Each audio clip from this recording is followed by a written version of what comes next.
So the very first thing as a Buddhist, entry level, is you learn to understand. The Buddha says we're suffering because of delusions. So the first piece of advice he gives is basically saying, don't even worry about the delusions. That's too difficult to look at the mind. The first thing is you control the servants of your mind. So the whole first stages of the practice is you learn to understand the way karma works, which is the fundamental principle that it's a natural law, and that everything you think and do and say programs you into the person you become.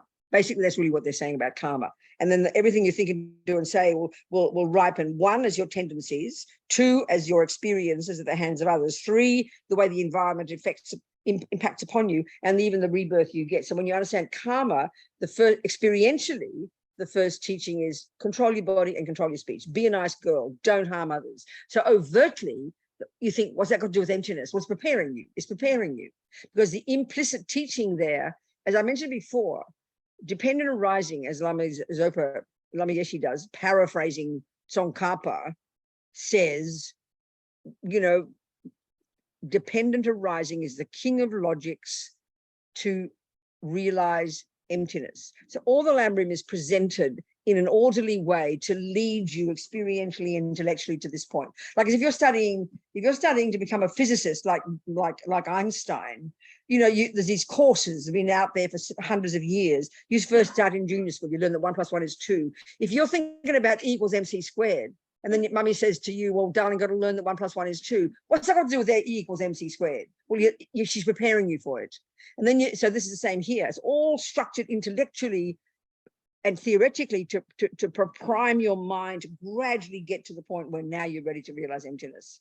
So the first thing is you're doing really about karma. The overt teaching is control your body and speech. Why? Because they are the ones that are harming sentient beings. So why should you stop doing that? Because karmically, everything you think and do and say produces the person you become. So the first level of practice is just don't want suffering. I don't want suffering. Nothing more than that. So you stop killing, stop stealing, stop lying. And then eventually you kind of get the gist of the plan. So you stop shoving too many cakes in your mouth, because you don't want future suffering. This is the first level of practice. Control your body, control your speech, live in vows. There's a logic to vows and how powerful they are. Then you're preparing your mind. You go to the next level, next scope, high school. Now you get to the root of the problem. You start to look into the delusions.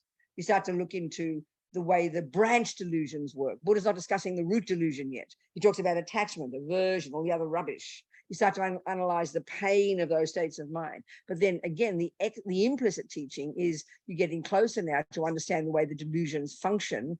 And this is what we need to understand in order to understand emptiness. Totally crucial is to understand the way, Buddha's view of the mind, the way the deluded states of mind function. It's a completely different model from psychological models, completely different the way Buddha talks about the mind. So here we have to learn about how the mind has basically three different categories of states of mind. We have deluded, neurotic, ridiculous states of mind that are the voices of ego, which are the source of our suffering, the source of why we harm others. So we want to stop those. Then we have virtuous states of mind. So attachment, anger, jealousy, and all this rubbish, they're the ones that they have the function of causing me suffering. But the implicit teaching is, and this is the division, this is explained to us by the word delusion. We start to realize that they are misconceptions. If we can begin to understand the way Buddha's view about the mind works, that the neurotic states of mind have a particular function of being delusional, of being misconceptions, we're really on track to helping us understand the way the root delusion functions, which causes us to over-exaggerate the I. We learned this earlier. It's implicit, this teaching. This is not explicit.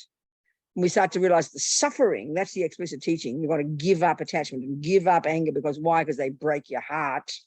But the implicit teaching is because they're misconceptions. This is getting us closer to understand the way delusion, the root delusion works. Then before you realize, you could finish there on the wisdom wing and you could get your own nirvana and get off into bliss. But we don't yet get the realization of emptiness. We then now get bodhicitta, which causes us to want to benefit others. So this is not implicit, this is not explicit wisdom teaching, it's the compassion teaching.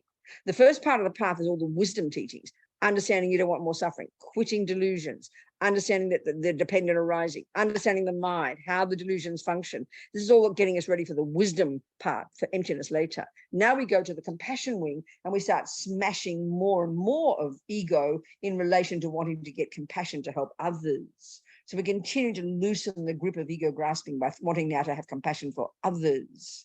Then we get bodhicitta, and now the final stages of our path to enlightenment is we now practice the 6 perfections of the bodhisattva, going from life to life to life, practicing generosity, morality, patience, and enthusiasm in relation to sentient beings. And the last 2 of the perfections are in our meditation. So having prepared our mind by controlling our body and speech, having prepared our mind by controlling attachment and aversion and the delusions, having radically prepared our mind for growing compassion, wish to benefit others, and then practicing the 6 perfections, we're now ready to get concentration, and then totally ready now to be able to unpack and unravel and recognize the root delusion, the misconception that clings to the inherent me. So all the path is leading us to that, preparing our mind to be ready for that.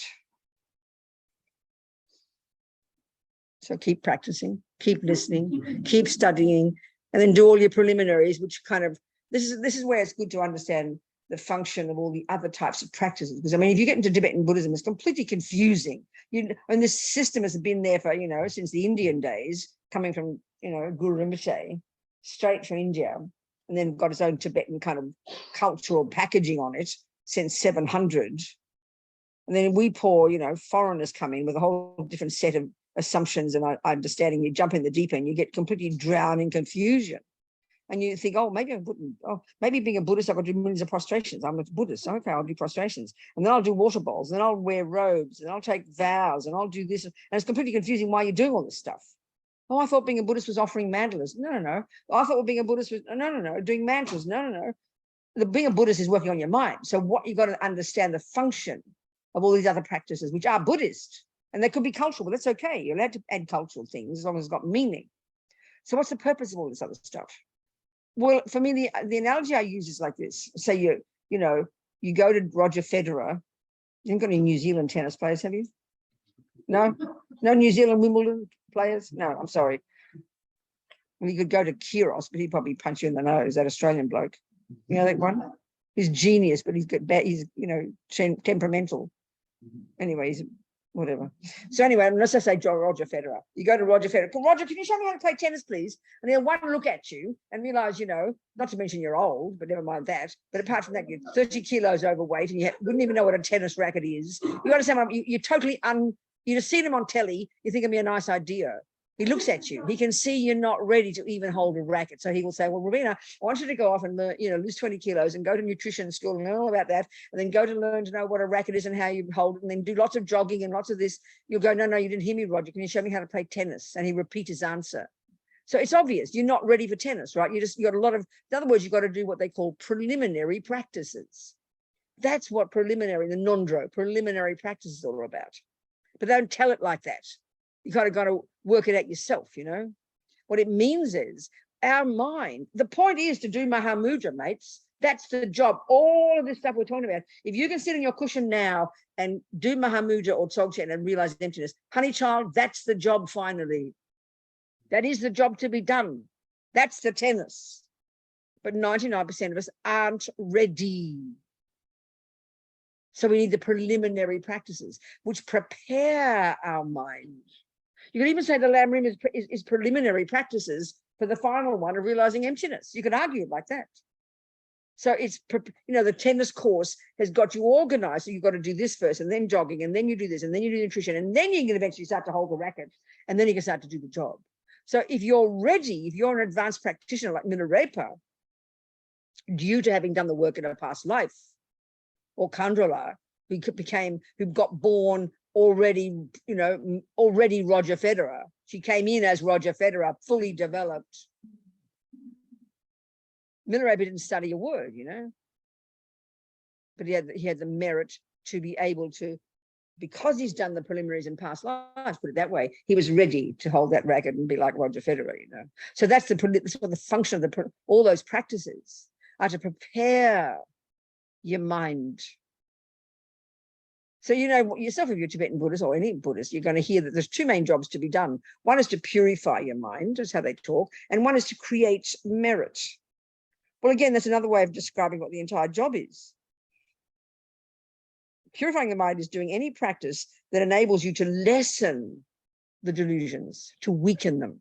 Anything that you do that lessens the delusions, that's called purification. Anything you do to enhance the virtues, that's called creating merit.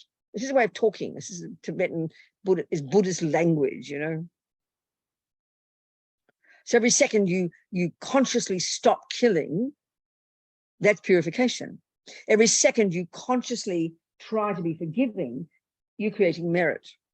So all your practices from woe to go can be called either purification or merit making, you know. It's just the language. We'll unpack it all, see what it means psychologically. So you have to know where you're at and know what practices you need to do. We've got to know where we're at, and that's really confusing. And if you don't have a map, if you don't have a plan, you know, you don't know where you're at, because where you're at's in reference to where you're going. So if you've got a map and you've got to get to, you know, get to Perth, if you don't have a map and you don't have a plan, even saying, I want to get to Perth, then you won't get anywhere. You just go around in circles. So one of the things that's surprising to modern people is to have, you know, to think that you've got a plan. What do you mean? I'm a spiritual person. What are you trying to do? I don't know, become nice or something. We're not sure. So you've got to have a plan. You can be nice. You understand you've got to have a plan how to be nice. You've got to know what nice means. So Buddha's all very laid out. It's all organized, what nice is and what unnice is and what causes suffering, what doesn't cause suffering, and what you should do. So you've got to know where you're at. And then no matter how long it takes you to get to Perth, even if you're walking, you know, one step a day, you'll get to Perth, guaranteed. Doesn't matter how long it takes. But if you don't have a plan, you could, your goal might be, you might be a mile from Perth. But if you don't know where Perth is and you don't know how to get there, you'll never know. Even if you get there, you won't even know. So you've got to have a map or a plan. That's why I think that really is helpful to us. And you just follow the plan. So you've got to have a confidence in that plan. Somebody else has done it before you. Someone else has been to Perth, will show you the map. That's helpful. That's where, you know, what you want to know where you're at. So if you're on the path that leads to, you want to achieve, you know, you got to decide. So that's right, you got to decide, okay, I'm a spiritual person, or I'd like a spiritual path, please. Well, you got to find out. I mean, you might end up having an Australian Aboriginal path. And I don't know what you call people here. Who are the people here before the white people? What's their name for themselves? Who? That's their name for themselves, or the white people's name. Maori. So if that's your path, you got to know. You got to decide what path you're on. You know, you got to decide. You say, I want to become a musician. It's a good start. But what? You know, a jazz, African. You understand my point? You got to know. You got to narrow it down a bit. So you got to do some research. Same here with so-called spiritual. You got to narrow down your search and decide. So then, you know, and then sometimes you just fall into it. I mean, I just fell into the lap of Lama Yeshe and Lama Zopa. I knew I wanted something spiritual again after I was a Catholic first, and I became a hippie, then I became a kind of radical lefty communist, and I got involved in black politics, and I got in feminist politics. And I was looking I didn't label it like that. I kind of followed my nose, followed my heart. But I think I was looking for a way to understand the world, why the world was suffering, I think. It was probably what drove me. And eventually I just fell into the lap of Lama Zopa and Lama Yeshe. This is in June 1976 at Chenrezig Institute.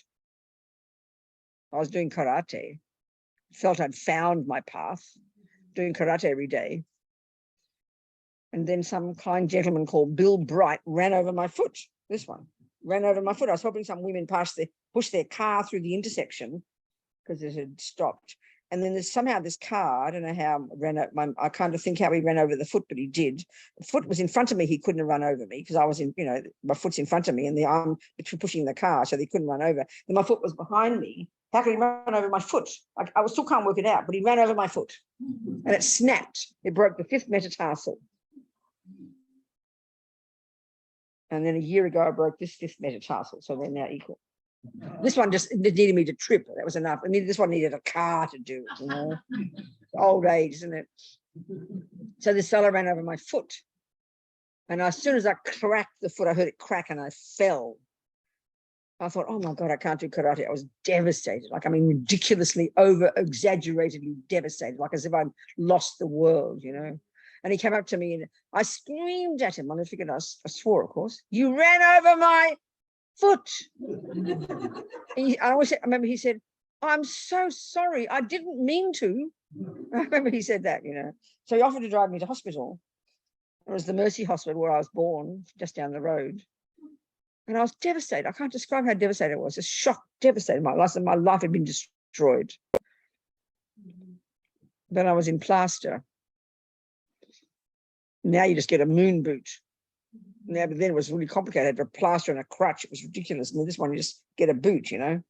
So anyway, I was in this restaurant, devastated, in Carlton in Melbourne. Shakahari, still there now. It's in a fancy vegan restaurant now, costing a fortune. But before it was just this regular vegetarian restaurant. And this bloke with a bun on his head, much like Julia. Where's Julia? There she is with a bun on her head. She's got a bun on. You've got a bun on your head, right? Well, this fella called David had a bun on his head. I remember that. This hippie vegan. It was 1976. And I went into this cafe and had a meal or something, totally very sorry for myself. And I looked up and there was a poster. And it said, all I remember is it said Lama Yeshe. It said more than that, obviously. But it said Lama Yeshe. Until this day, I'm convinced I'd heard that name before. So the first thing I said was, where have I heard of him before? But of course I haven't. This is how karma works, they say. The karma connection, you know. So that name grabbed me. And it was a course up in Queensland with Lamas Open Lama Yeshe. So I went. So, you know, obviously there'd been this. And this is why, for me, the more and more I think about karma, the Buddhist view about karma, how it works, how you come into this life fully programmed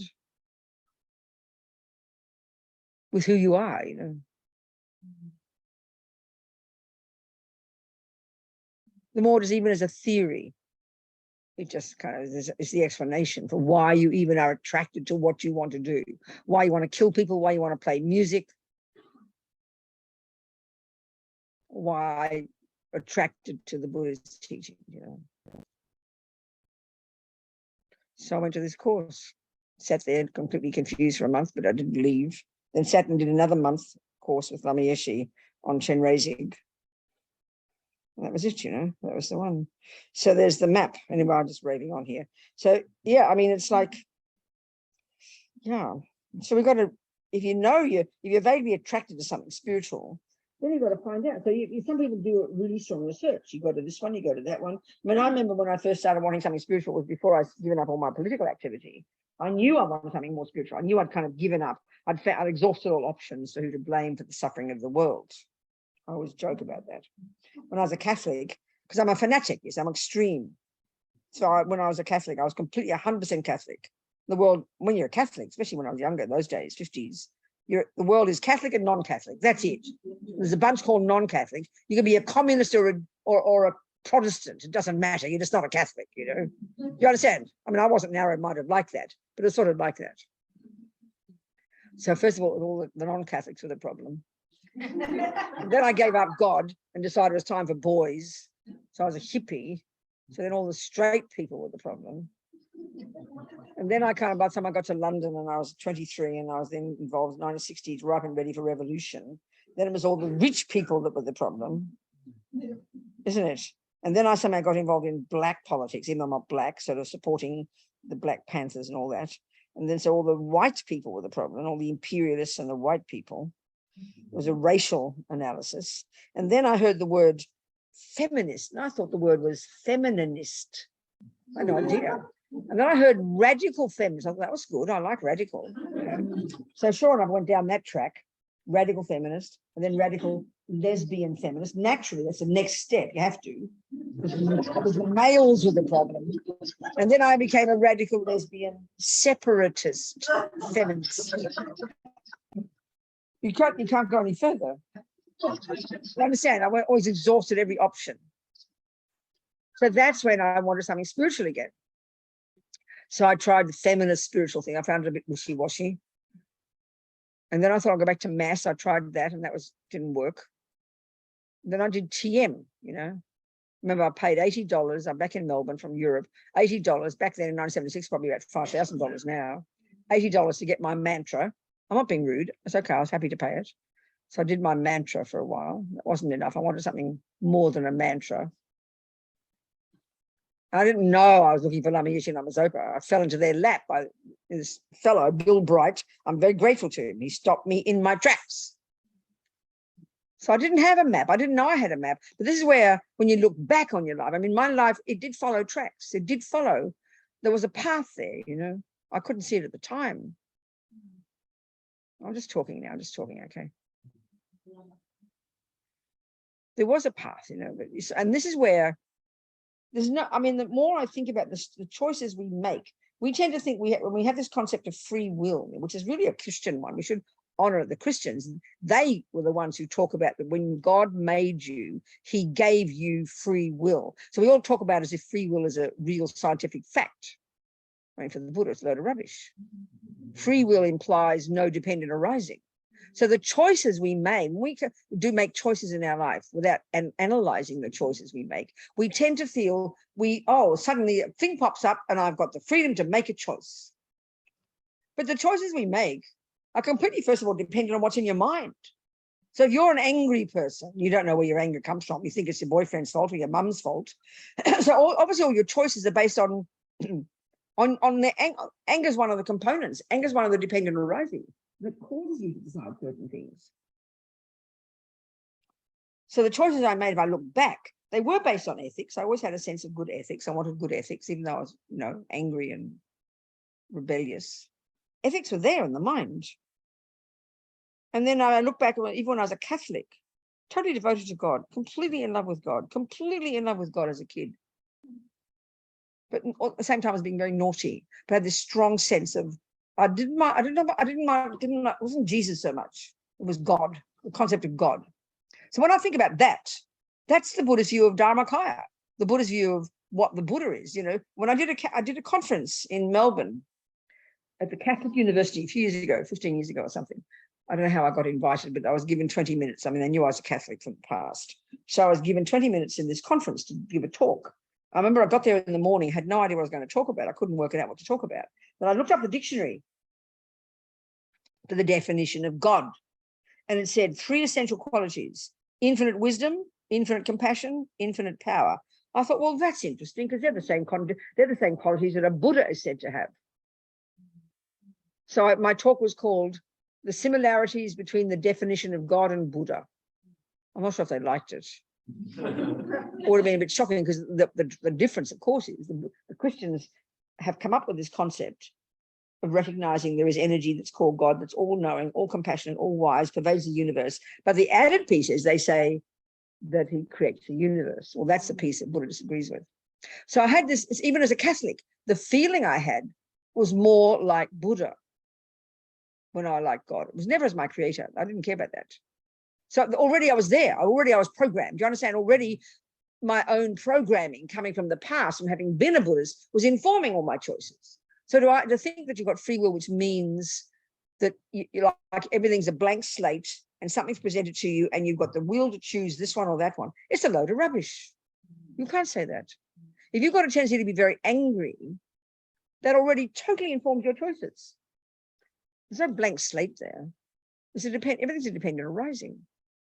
I mean, even for example, for me before, when I was a radical lefty or whatever, even a feminist, I remember I was in New York. Doesn't matter. For example, when I was a radical feminist, I was living in New York in August 74. 74. Yeah, 74. And I heard later when I met the Lamas that they were in New York at the time. I wasn't ready to meet them. Even if I'd heard their names in the paper, I would have ignored their name because my mind wasn't ready to hear them, because all the conditions weren't ripe and ready, you know. That's why more and more you think about karma, just as an explanation for things. It explains, you know. I'm just chatting away here. So if you can articulate the path, I mean, when I met the Lamas, I wasn't looking for a Tibetan Buddhist Lama. I wasn't looking for a path to Buddhahood. But every other thing I'd done before programmed me to make the choices I made in my life, to say yes to this and no to that, dependent mainly upon what's in here. So I remember, even when I was a feminist, radical feminist, I never paid attention to the abortion thing. I never excited about the abortion thing. I didn't care. People kill their baby or not kill their baby. whatever, I'm not being silly, but I never was interested in supporting that issue. Well, that's very Buddhist, you know. But anyway, the whole bunch of karma, you can't really properly be a Buddhist without understanding karma, really and truly. Whereas many Buddhists think it's like an extra thing you can think about if you like. It's like ridiculous. Most people think if you're mindful, you're a Buddhist. It's like a joke. Excuse me, you know. Really, without karma, without understanding how you come already programmed into this life, meaning dependent arising, then you begin to understand why you do choose what you do. You know? So anyway, it's very interesting. So then when I met the lamas, and I didn't know, I wasn't consciously looking, I'm looking for a Tibetan lama. I'm looking for a Tibetan lama. Of course not. Some people are. A friend of mine, their mother, her mum, was looking for her lama. She went, she's rich, so she was able to travel around the world looking for her lama. You understand? Looking for a teacher. I never thought that way. And she would, yeah, she did. She bumped into him and he said to her, "Where have you been all this time?" I know, kind of a classic story, you know. Looking for your teacher. So, you know, if you can articulate your path, it does help. You feel then you don't mind if the map has got 20,000 kilometers to go or a kilometer to go. You've got a map, so you know so you've got it's back to you've got to know where you're at. Otherwise, you'd be confused if you didn't know if Perth was in 1 mile away or 20 million miles away. You'd be running around in circles, not knowing where to go and what to do. So it's good to have a map, good to have a path. And if you haven't got one, you're not clear, don't have a panic attack. It's all right. Want it, get clear, use your noggin, check things up. Because if you read the typical Tibetan texts and the way karma is presented right at the first stages of practice, it's all about don't kill and don't steal and don't lie, otherwise you go to hell for 47 eons, you know. I mean, that doesn't work for our mind. That's why Lama Yeshe again was so mind-boggling. He never talked that way. All the teachings I've edited, all the teachings I've read, he doesn't talk like that. That's Lama Zopa style. He does completely, you know. You've got to find a way. So for me, talking about karma, not just, oh, if you do this, you get suffering. Because we tend to think of karma. We tend to think of it only in terms of negative, you know. I always joke and I say, no one has ever yet asked me the question, why do good things happen? Because we only ask why do bad things happen. So we've got to really look at karma as this law, and again, repeating the view all the time of God, you know, because when you're a Buddhist and you're Tibetan Buddhist, or you're, you know, in Tibet or Thailand, whatever, the way they give the teachings is upon the assumption that Buddha's not a creator. But it's implicit. They don't state it. Whereas we need to hear that repeatedly, because the only religion we have known in our culture, unless you're a Maori or an Aboriginal, is that, you know, God's a creator. And that's the view we have of religion. And then if we hear that, then we think of karma. It's just another variation of being punished. But there's no concept like that in Buddhism, because there's no punisher. There's no rewarder. It's a very shocking concept to think that, you know, we're the boss of ourselves. That's how I like to talk about karma. It's so powerful. For me, it's empowering. I mean, it's so exciting to know that you created yourself. I mean, I love that. Dalai Lama says karma self-creation. Wow. No one ever told us that. Yeah. I love that idea. Using the Buddhist view, you came into this world. First, you came into this mother. You got a mum, presumably. You came into via the womb. That's the usual way, isn't it? The old-fashioned way. So then, you know, at the time of your past death, which wouldn't have been more than a few weeks, 6 weeks, 7 weeks before you found your way to your mum's womb, at the time of your death, it's all very precisely, you know, explained. At the time of your death, before you stopped breathing, at about the second or third of these 8 stages of this death process, the conditions came together such that the karmic seed, and so you're carrying in your mind, I use the analogy of a bank vault. Obviously, Buddha doesn't talk about bank vaults. So we've got everything we think and do and say since beginningless time. Nothing goes astray. Everything anybody thinks and does and says leaves a seed in the mind, leaves impressions in the mind, programs your mind. So there's nothing ever said in the past or done in the past or thought in the past that isn't stored in your mind, for a start. So at the time of your death, whoever you were, you could have been a kangaroo or an ant or a human, doesn't matter, you could have been. At that time, certain conditions arose when you died at the time of your death, and then you started the death process. Certain conditions arose that became the trigger for a karmic seed in your bank vault of strong non-killing very specifically non-killing karmic seed in your main bank vault was triggered, that at that time, even before you stopped breathing, became the cause of you in a few weeks later, after you'd left the body, to find your way to Isaac's mummy's fallopian tube. So that was like, and that's why this book of Lamas opens. He says, if you want to help anybody in their life when they need you most, is at the time of their death. You created the cause for that, one of the particular non-killing karmic seed of yours from your own practice of non-killing, and it could have been planted 57 lives ago. That particular seed was triggered even before you stopped breathing. And it also means your death would have been quite pleasing. Your death would have been quite pleasant. There's all these stories about people for whom a negative karma is triggered, have a nightmarish death, you know, if they're still conscious. My sister was unconscious, so it's hard to see. But if a person's conscious and they're going through the process of dying and a negative one is triggered and their next life is going to be a suffering one, because your mind's getting more subtle in this death process, it's like you have a vision of your future life, and death can be really quite horrifying. There are all sorts of stories about people dying with freaking out, like they're seeing visions of horrible experiences. It's because they're seeing their future suffering life. A friend of mine in California, Australian bloke, was back in the 70s. He was married to an American, and he was on the roof of the Gompa, you know, fixing it, and he fell off. Just like my sister, he fell down. Didn't expect to die. He fell off the Gompa roof, and he's dying in his wife's arms. And she said he was radiant. He was joyful. So that's a sign that a virtuous karmic seed was triggered, that already had programmed for his future life, you know. It's the way Steve Jobs died. I love this story. I always tell this story. I love Steve Jobs. He knew a Buddhist, it seems like. Anyway, he had these, whatever. So at the time of his death, his sister, they'd been given away at birth. What do you call that? I always forget the name. What do you call that? Adopted, thank you. And they met later in life, and they were good friends. And so she was given permission.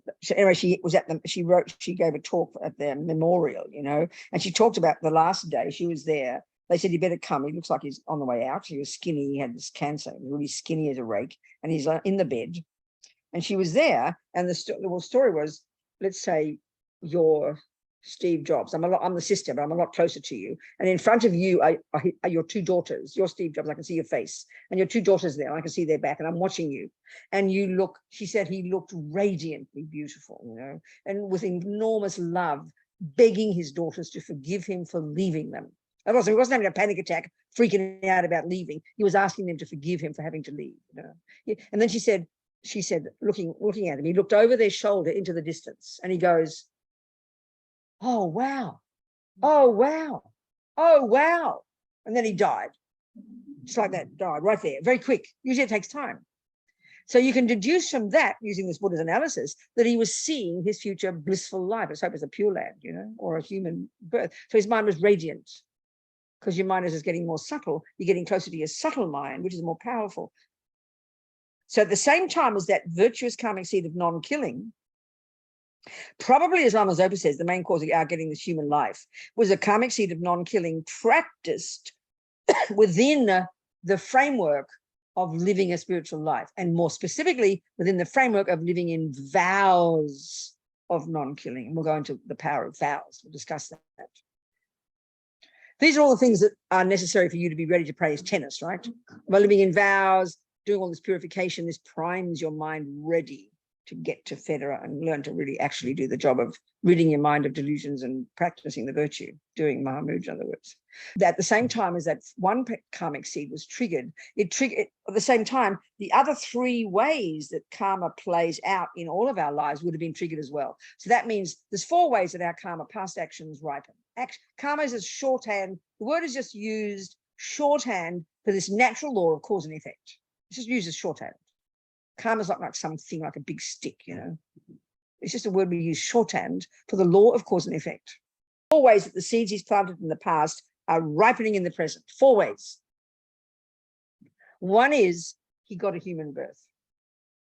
That was the non-killing karma, the main karma that was triggered. The main one was that one that got him to be programmed to go to Isaac's mother's human womb, as opposed to Isaac's mum's dog's womb in the backyard.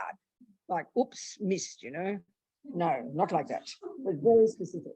Now, the second way karma ripens, have a look at Isaac, and all of us the same, is the second one is that got him to get a human body. Hear this point, please. That got him to get a human body. But what about the mind inside this human body?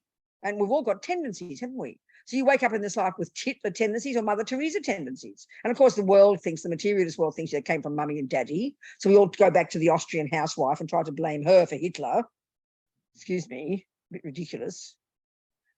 So the second way his karma's ripened is what's in his mind, all his tendencies. We've all got a bunch of tendencies: good at music, good at football, good at anger, good at killing, good at raping, good at kindness, good at generosity. And think about it. We've got a bunch of tendencies. So, of course, the materialist one is they come from mummy and daddy.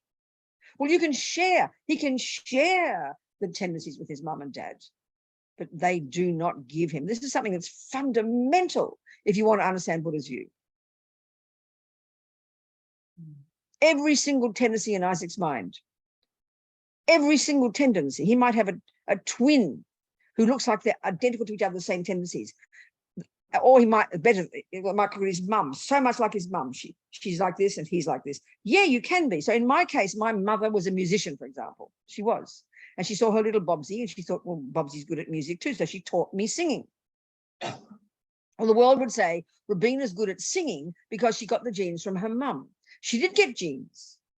I did get genes. I got a brain. I got a body from my mum. But I didn't get a tendency to be good at music from my mum because that's separate. That's the mind. So my mother came into this life good at music because she had practiced it before. I came into this life good at music because I had practiced it before. And then conveniently, I was born to this mother who could help nourish my tendency to be good at music by teaching me. That's the way to say it. So the second way his karma ripens is that the karmic seeds that produced the personality that he's got, they were triggered at the same time. And the third way his karma ripens is how his life plays out. This is called experiences similar. The first one is called the fully ripened result, in his case, human. The second one is called, if you like, the tendencies similar to the cause. So if you're good at music, it's because you've done it before. Good at killing, because you've done it before. So it's the tendencies similar to the cause, which is having done them before. The third one is called experiences similar to the cause. Experiences. So that's the way he's seen and treated by other human beings and the rats and the dogs and the cockroaches in this life. And we can all see we're very social beings, aren't we? Totally social beings. So the second, he's got to find a womb, another human being to give him life even. So then he's got karma with his mummy and his daddy and his siblings and his aunties and his uncles and the rats in the kitchen and the cockroaches in his bedroom. He's got karmic connection with these sentient beings. And if you think about it very simply, up until this moment, from the time of conception up to now, you can look at your life in relation to these experiences and you can see either there are a bunch of sentient beings who are mean to me and there's a bunch of sentient beings who are kind to me. Analyze it. The third category is those who've done neither. They're the strangers, 99.99%. But basically, we all have karma. We have connections with different people. And there's no way, because karma is a natural law, there's no way you can meet a person you haven't met before. There's no way that Isaac has met a single being in his life that has done certain things to him that he didn't create the cause from having done that to them. It's really quite literal. Karma is a natural law, not just some mystical idea, you know. So that's called experiences similar to the cause. And the fourth one's called environmental. We don't float in the sky. We all have an environment. So whether it's disgusting or dirty or smelly or lovely or peaceful or revolting, or the water's poison and the food is delicious, or things are beautiful, that's all due to his karma as well. So every way the environment impacts upon us due to Isaac's past actions. Every way that people treat him and see him is due to Isaac's past actions. Every way that his own mind works due to his past actions. And the way he's got a human body, even that's due to his past actions. So you are the creator from the billions and billions and billions of actions that you've done in the past, all coming together, these seeds in your garden, all ripening. Yes. So question after that? Now, what's your question now? Why is that a contradiction? You seem to think it was a contradiction. So, okay, no, good. I'll answer your question. I remember it now. So you can see very well that you're programmed with some negative tendencies, but some positive ones. This is why I come here in this room, honey. This is not a gun club. Do you understand? So you're here because you've got some good tendencies. Otherwise, you wouldn't be bothered, you know. So those are also there. And so depending on which ones are more strong is the choices you'll make. So, if I'd met Lama Yeshe and Lama Zopa 2 years before I did, anger and my political views were still very strong. So the idea of working on my anger and becoming less angry would have been a stupid idea. I wouldn't have heard it. I couldn't have heard it. So there I was moving on my path without labeling it a path. And 2 years later, I'd done some inner work and began to even notice that I couldn't keep, because I'd given up, I'd blamed all the hippies and blamed all everybody, and I had no one left to blame in the world. And then it dawned on me very clearly that I couldn't keep hating most of the human race. It just wasn't valid. So then my mind was beginning to be ready to hear when I met the lamas, when they said, well, I tried blaming all these other people. And then I heard in the teachings that I should start looking at my mind. I wasn't ready that a year before. No way. So conditions are very subtle, different times and things come together. So then the seeds ripened and Mr. Bill Bright ran over my foot and I was ready and I fell into their lap. So we do make choices, but they are conditioned. They're based on conditioning. Every choice you make is based on conditioning. That's why the idea literal of free will is a meaningless concept.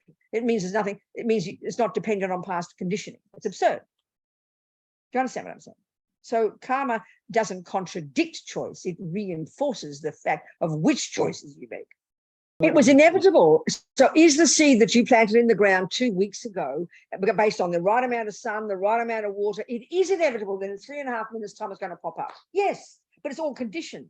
It's not set in stone, because suddenly within the 3.5 minutes before it ripens, if you were clever enough to see that it's going to pop up out of the ground in 3.5 minutes, but suddenly someone chucked a rock on it, that condition would cause it to not ripen. So there's always new conditions coming in. So yes, all the conditions came together. Mr. Building running over my foot, all my own inner conditions are the real ones, that everything came together and then it ripened as this experience of meeting these lamas and me recognizing sort of thing. But it's quite subtle. And also there's other conditions that can come too. Do you understand? Yes. So yes, it is inevitable. In other words, this is the thing about, like if you were good at botany, let's say, really good gardener, and I'd never heard of the law. I'd never even heard of the law of botany. And you have this acre out there, or they talk about hectares now, isn't it? You've got a hectare of land. And to me, it looks barren.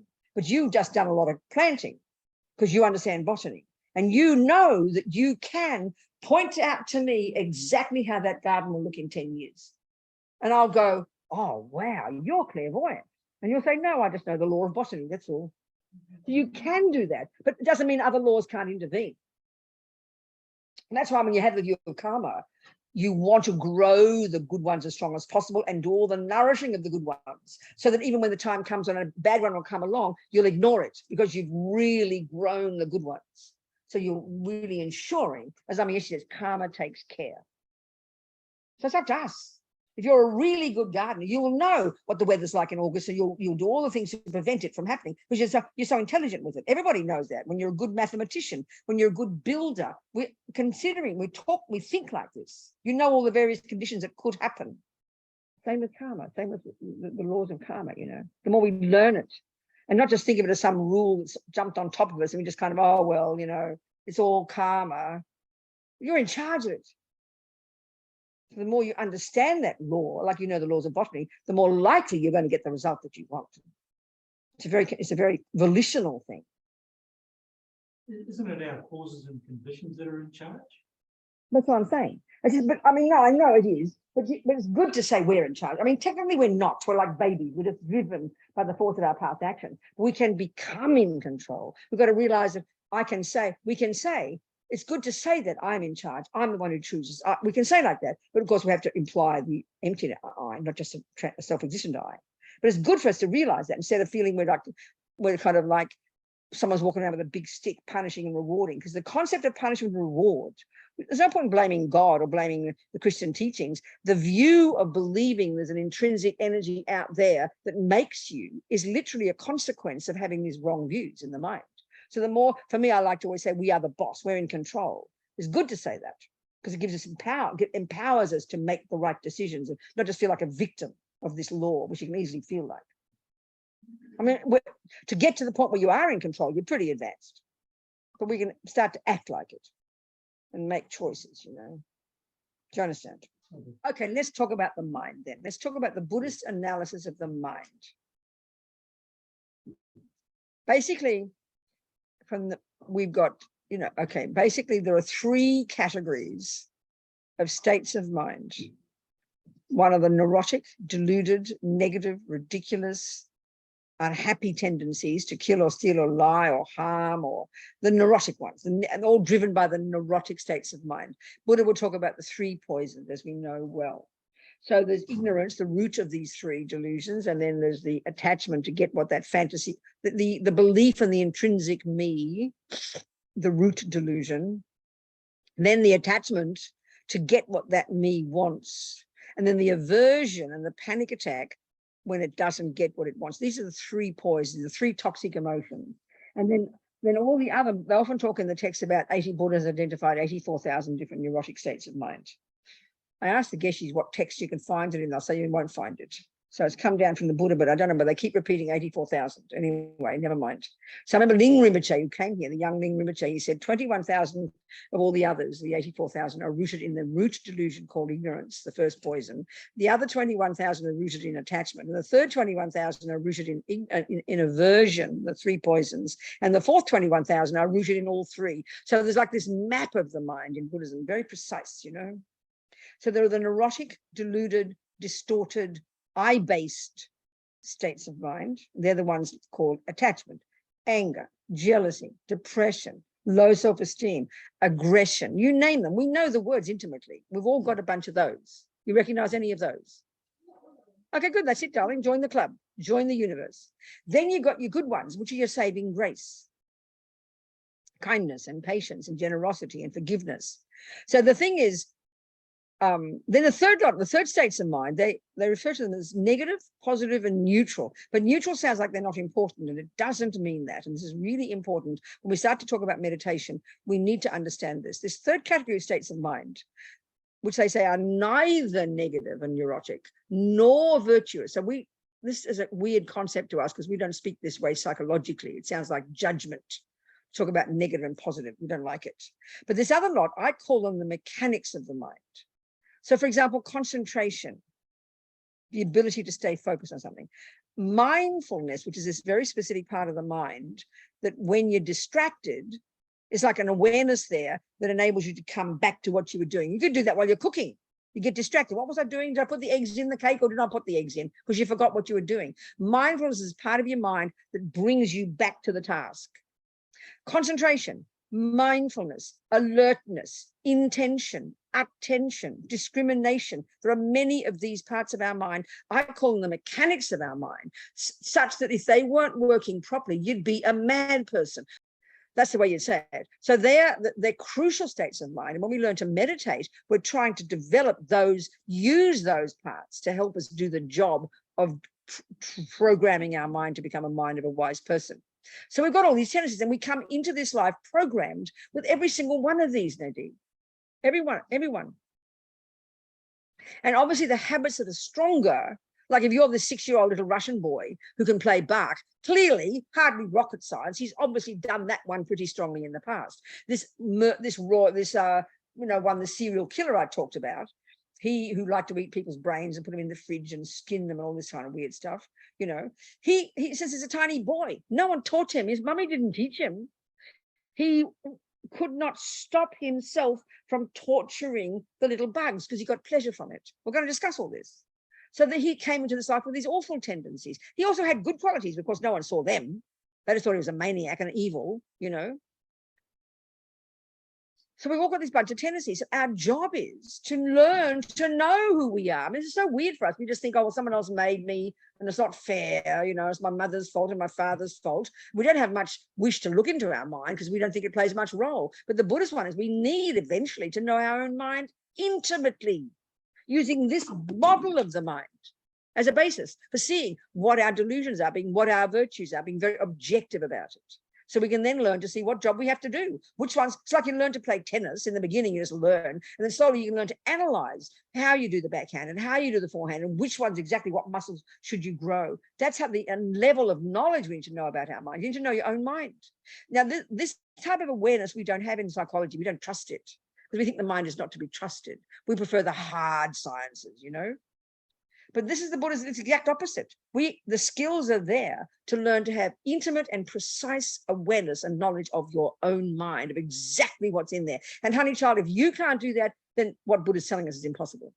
At the moment, I mean, really, it's true that we're not much control now. We are driven by our past habits. This is not meant to be fatalistic or anything. If you're a little, if this little boy who's good at music, you could argue he didn't really choose to play music. He just fell into music because the tendencies were so strong. It's almost like you could say he didn't have a choice because the tendencies were so strong.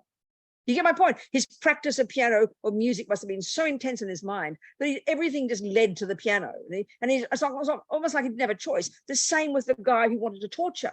The tendencies were so strong to want to torture.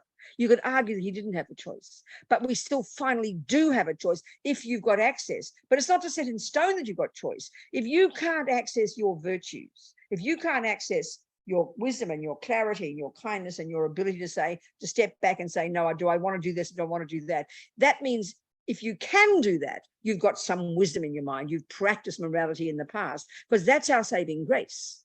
But if you're so strongly deluded and so strong anger and so strong to wish to torture and to kill and lie and steal, you virtually don't have a choice because you can't access. That's the thing about the suffering of an animal's mind.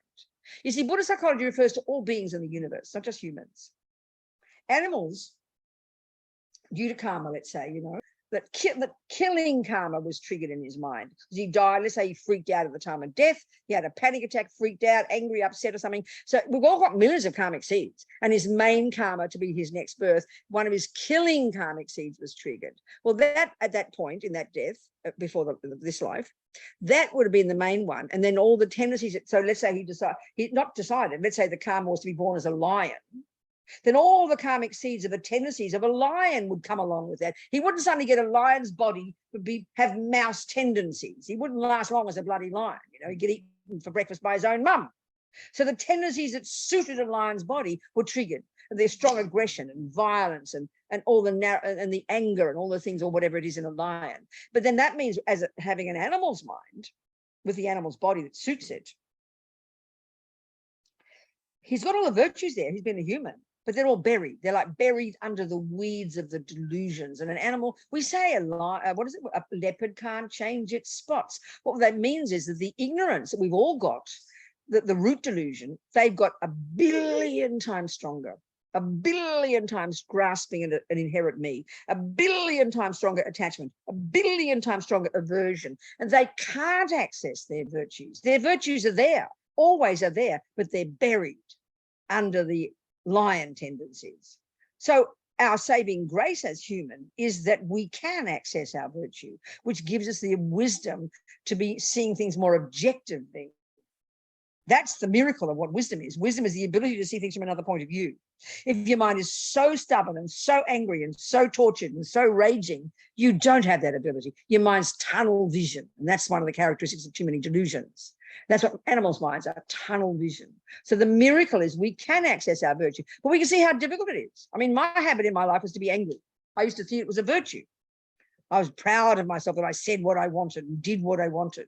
So arrogant, So when I heard the teachings from the lamas, I understood it because I'm intelligent.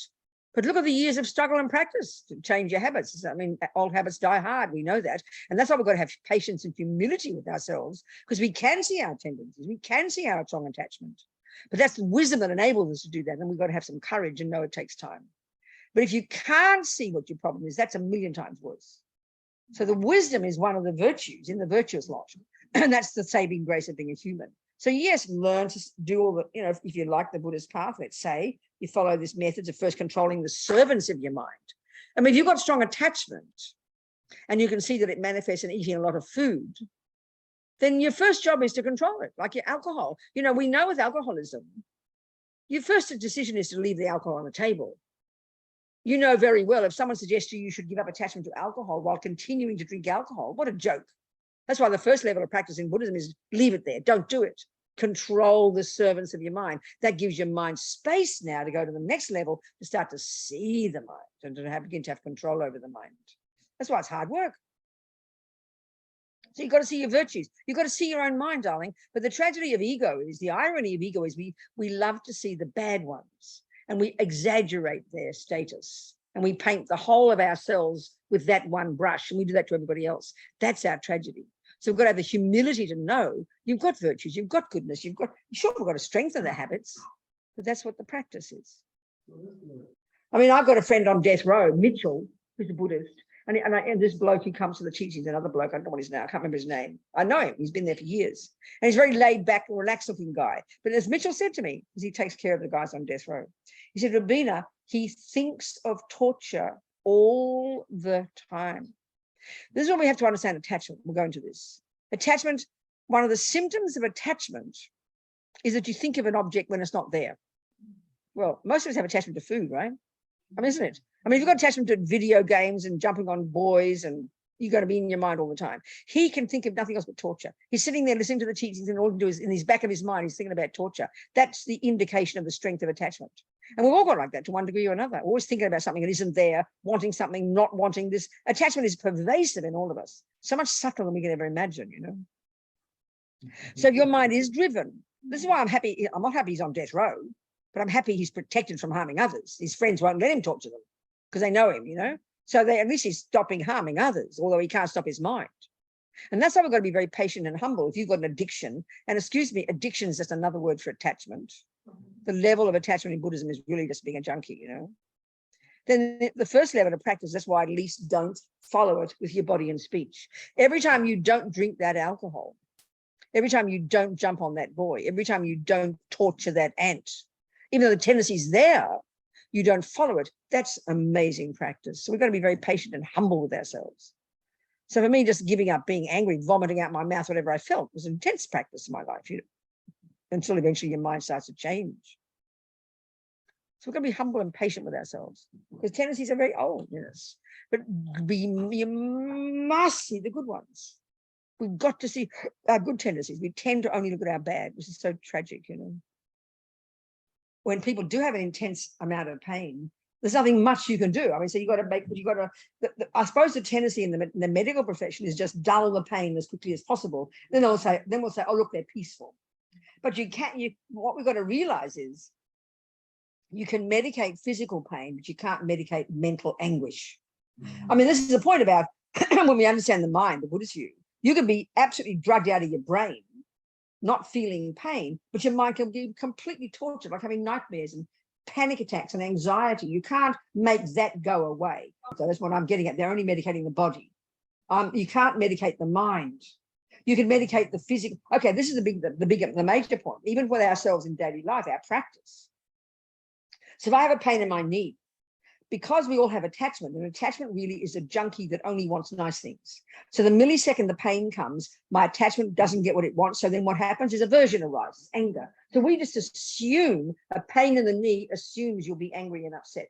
Not true. When we can start to practice in this life, learning to greet the pain but not be angry with it, that's a revelation. So, okay, now most people, if they're in pain, the real suffering, I'm sorry to say it, is not the pain. It's their aversion to the pain, the anger, the panic, the fear. That's the cause of the suffering. So you can't medicate that. If you can take the pain away, then yes, but you've got to distinguish between the physical pain and the anger that comes as a result of physical pain, and then just the general anxiety that already is in their mind because they're dying. So this is why the most important thing at the time of death is help a mind become peaceful and give them love and kindness and gentle behavior to help them calm their mind down. You've got to make this distinction. It's huge. The distinction is really enormous, but we don't think so in our culture. But I'm sure you know that. I'm sure you've got some people who've got a lot of pain who aren't angry and upset. They're more philosophical about it, more kind or compassionate.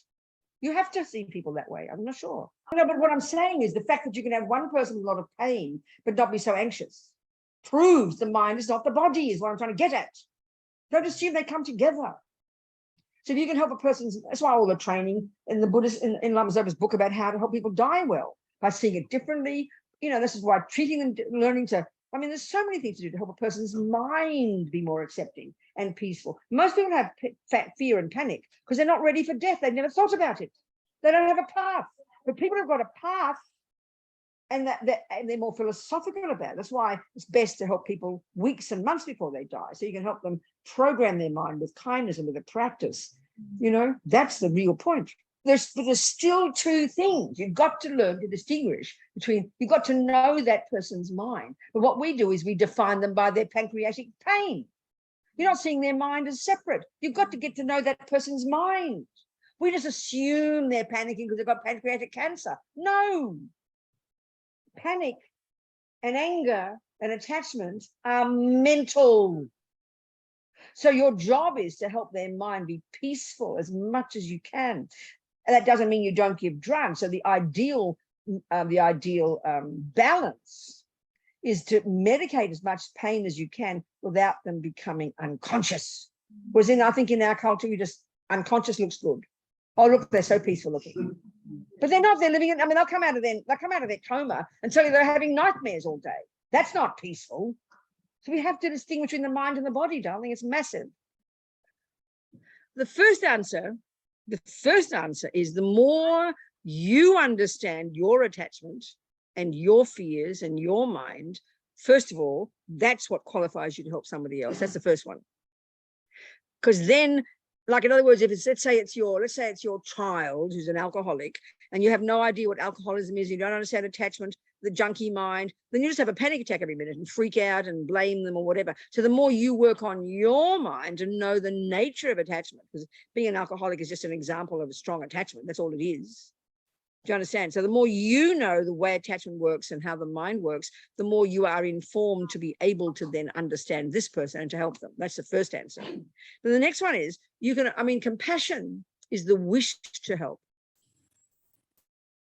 But as His Holiness says, compassion is not enough, and we often think it is. If you've got compassion for this person, which you have, then we just often, without any wisdom, but he says compassion is not enough. You've got to have wisdom. So the wisdom is what comes from you knowing your mind, understanding attachment, and that means then understanding their mind. You've got to understand this person. So then the thing is, compassion is there, but the wisdom, compassion is the wish to help others. But the wisdom is knowing what to do to help. And sometimes, depending on this person, they're not ready for your help, darling. But our problem is we barge in and tell them to do this and go to AA and do that and do this, but they're not ready for it because we're not looking enough at their mind. We're sort of shoving our own stuff down their throat. So you've got to have the wisdom to know where this person is at. Are you with me? That's the key to how you help that person. So the answer could be you can do 0. Sometimes, but when they're more open and ready, maybe then a little word could help or something. So the main one is you've got to know where they're at. Do they need direct advice about how to give up alcoholism? And if not, you love them for who they are and attempt to protect them from themselves. The best you can do. You get my point here? Yeah. The point about working on the mind, because every second, and this is why if we understand, I really find it very helpful, understanding the Vajrayana explanation of the subtle mind and the subtle physical energies, which is taught in the Vajrayana, which is, like I said, is the basis of the Tibetan medical system. You've got these 72,000 subtle channels, and through all those channels are these different wind energies, and all those winds are connected to your different mental states. This is clearly not neuroscience; it's completely different. So, you know, and as Lama Zopa says, just you having a kind thought programs you with that tendency, and at the same time purifies the wind energies. So then if you have, as the way he put it, if you have an angry thought and you keep practicing angry thoughts, just thoughts, not even words, thoughts, you grow the tendency in the mind to keep being angry.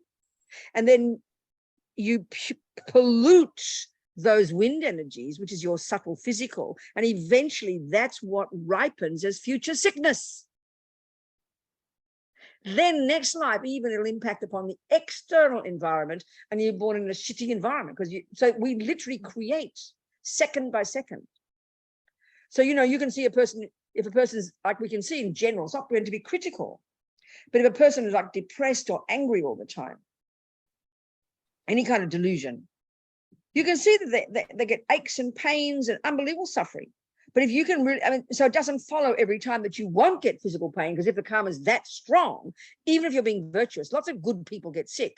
That can be purification as well. But in general, every second, if you're working on your mind and practicing concentration, practicing virtue, mentally as well as verbally and physically, you are training your mind not to have dementia. But if the karma is very strong, then yes, it'll happen. But in general, you can say. So, I mean, look at the number of people in ordinary worlds who just live their lives completely unconsciously. They're nice people, let's say nice people. They don't kill and steal and lie because of past karma, but there's no awareness of their mind. There's no awareness to make choices of what you think and feel. You just follow your jealousy, you follow your anxiety, you follow your anger, but you're sort of a fairly nice person. And then you wonder why you end up full of dementia, because you've never worked on your mind. You allowed it to roam from pillar to post.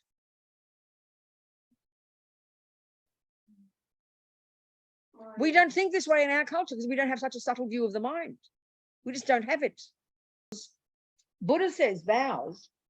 First of all, Lama Zopa says, and Buddha says, it is impossible to get ahead in the practice of virtue and morality without living in vows. So that is not a view we have in psychology. But if you analyze what a vow is, it makes sense. A vow, for the Buddha, a vow is almost so powerful psychologically that it's like there's a subtle energy there that's visible to clairvoyance. They say like this, when you live in vows, they have vows, they're so powerful. So what a vow is a strong, conscious decision to refrain from certain actions. So this is the thing about this.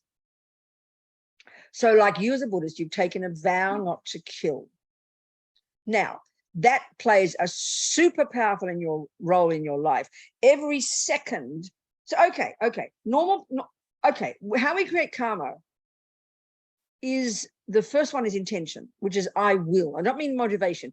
I will, volition, intention. That's one of the first states. It's the beginning of the process. As Lama Zopa says, everything exists on the tip of the wish. So I will is intention. So now, when you have intention, in order for you to create the karma of not killing, the action of not killing without vows, you'd first have to have four things in place. There has to be a mouse in front of you. The first has to be the object of the action. The second is your mind involved in it. There's got to be two parts there. One is the intention, the conscious intention. I will not kill that mouse, or I must save the mouse. That's got to be there in your mind, proactively. And then underneath that is driven by the motivation, which would be, let's say, compassion. That's the second component of the four, what's in your mind. Third is you do the action, driven by those thoughts, will then teach you to save the mouse. And then fourth is the result, which is a happy mouse. Thank you, darling. Goodbye, Christina. And the mouse goes. That's called a complete action of not killing. And that action of not killing drops a non-killing karma in your main bank vault. Okay. Now, we're sitting here now being nice people, not killing any mice, right? Or husbands or anything else, are we? Now, think about it. Think about it. There's no intention not to kill, is there? So we are sitting here being nice, holy people. We're not creating any karma of non-killing. And we need bucket loads of delicious, rich, intentional, non-killing karmic seeds in our bank vault at the time of death for one of them to be triggered to get another decent human body. And you can't, most people are just being nice, resting on their laurels from past virtue, but no intention not to kill. We need the conscious, intentional, masses and masses of strong, conscious, intentional, I will not kill karmic imprints in the mind. How do you get them? By living in a vow not to kill.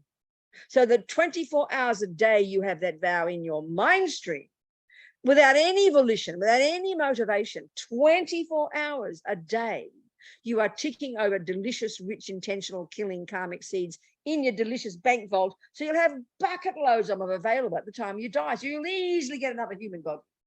So if you're just living in vows, petal, you are being inconceivably good. You're putting atomic bombs under your non-killing every single day. You have the vow not to steal. All the vows of morality was just living in your 5 vows every day. You can sit back and put your feet up and eat popcorn and watch telly all day. And you're creating more virtue than you would struggling along being a nice girl without living in vows. And then the other practice to make it really powerful is purification at the end of every day, putting atomic bombs under the tendencies. So it's really radical. Living in vows and doing purification are like radical programs that will get you far ahead than you can ever imagine. So we have to, I mean, clearly I've got enthusiasm. I'm shouting. You can tell I'm enthusiastic when I shout, okay? So, I mean, you can't get ahead without vows and without purification. So we don't realize that. We just identify with what's here now. I'm a bad person, you know. Of course, you've got strong tendencies. But honey, you're living in vows every day. You're getting ahead of the game. You're putting atomic bombs under them all. Every day. While you're sleeping. While you're in bed with your new love. While you're in the pub getting drunk. You're ticking over virtuous karmic seeds of non-killing, non-stealing, whatever the vows. So if you're breaking your vow by drinking alcohol, that's different. So vows are stupendous. We've got to try and understand that psychologically. Are we making sense? Yeah. So we've got to be happy. We've got these tools. We don't think like this in modern psychology. Listen, a good analogy is this. You know, you're 20 kilos overweight with no muscle tone, okay? And you could be sitting on the couch with your feet up eating popcorn. And you have no plan, you're in trouble. But if you, soon as you start going to the gym and you've got a plan and you do it, you don't come home and suddenly see a nice, lithe, beautiful person in the mirror. You're still fat and ugly, but you're doing the work. So you're obsessed, like all of us. You want to see some improvement now. It will come eventually. So the confidence is in the methods. You know, Roger Federer will tell you what to do and you're hopeless. You can't hit a ball, but you're doing the work. You've got a plan. You go to class every day. You look hopeless right now, but you've got a plan and you're doing it. So that's the confidence that should come in you. You hear me? Yeah. Well, then have confidence in the plan, the teachings. If you haven't got confidence in Roger Federer every day, he's the proof of the pudding. He's showing you how to be. Holy God, you've got a coach as well. You've got Geshe Wangshen. He's showing you how to be. So you should have enormous confidence. Are we communicating? Yes, we are. Now, if you're lying to yourself and you're pretending you're purifying and you're pretending you're keeping your vows, then you're mentally ill. All right? So, honey child, have confidence in the system and the method. Then eventually you'll have confidence in Roger Federer and the system. Eventually that'll come in you, that you're doing it. And you know logically it works and the results will come. If you don't have confidence in the teachings and the methods and the teacher, then that's what you got to work at. Because you can't have confidence in you before you have confidence in them. You've got to have confidence in your teacher first, in Federer. He's the proof of the pudding. Then when you do what he says, even though it's painful and you can't see any result yet, your backhand's still hopeless, you're doing the work, honey. You with me? You've got to have confidence. That's why it is helpful. If you do have a path and you do have a system, then you can just have the humility to accept your shit, see your rubbish, eat it up for breakfast, you know, spit it out and just keep moving. All right? It's a pleasure. Time to eat something else now, not shit, I hope. Let's begin to discuss this technique then, okay? So the Mahamudra meditation is basically utilizing the two modes of meditation, but in a very specific way. So the first mode of meditation is called concentration, or if you like, shamatha, that's the end result, karma vijing, which is this Hindu technique, basically. You know, Buddha took it with him when he diverged in his own direction. And then the second one is called vipassana, which is insight. So what does this mean? Let's analyze these words, okay? So the first technique, the first mode of meditation is this concentration. So technically, in its nature, it's not even a virtuous activity. So this means you've got to understand what a virtuous activity is, what virtue means, what virtue and non-virtue, positive and negative. We have to understand these terms in Buddhism, okay?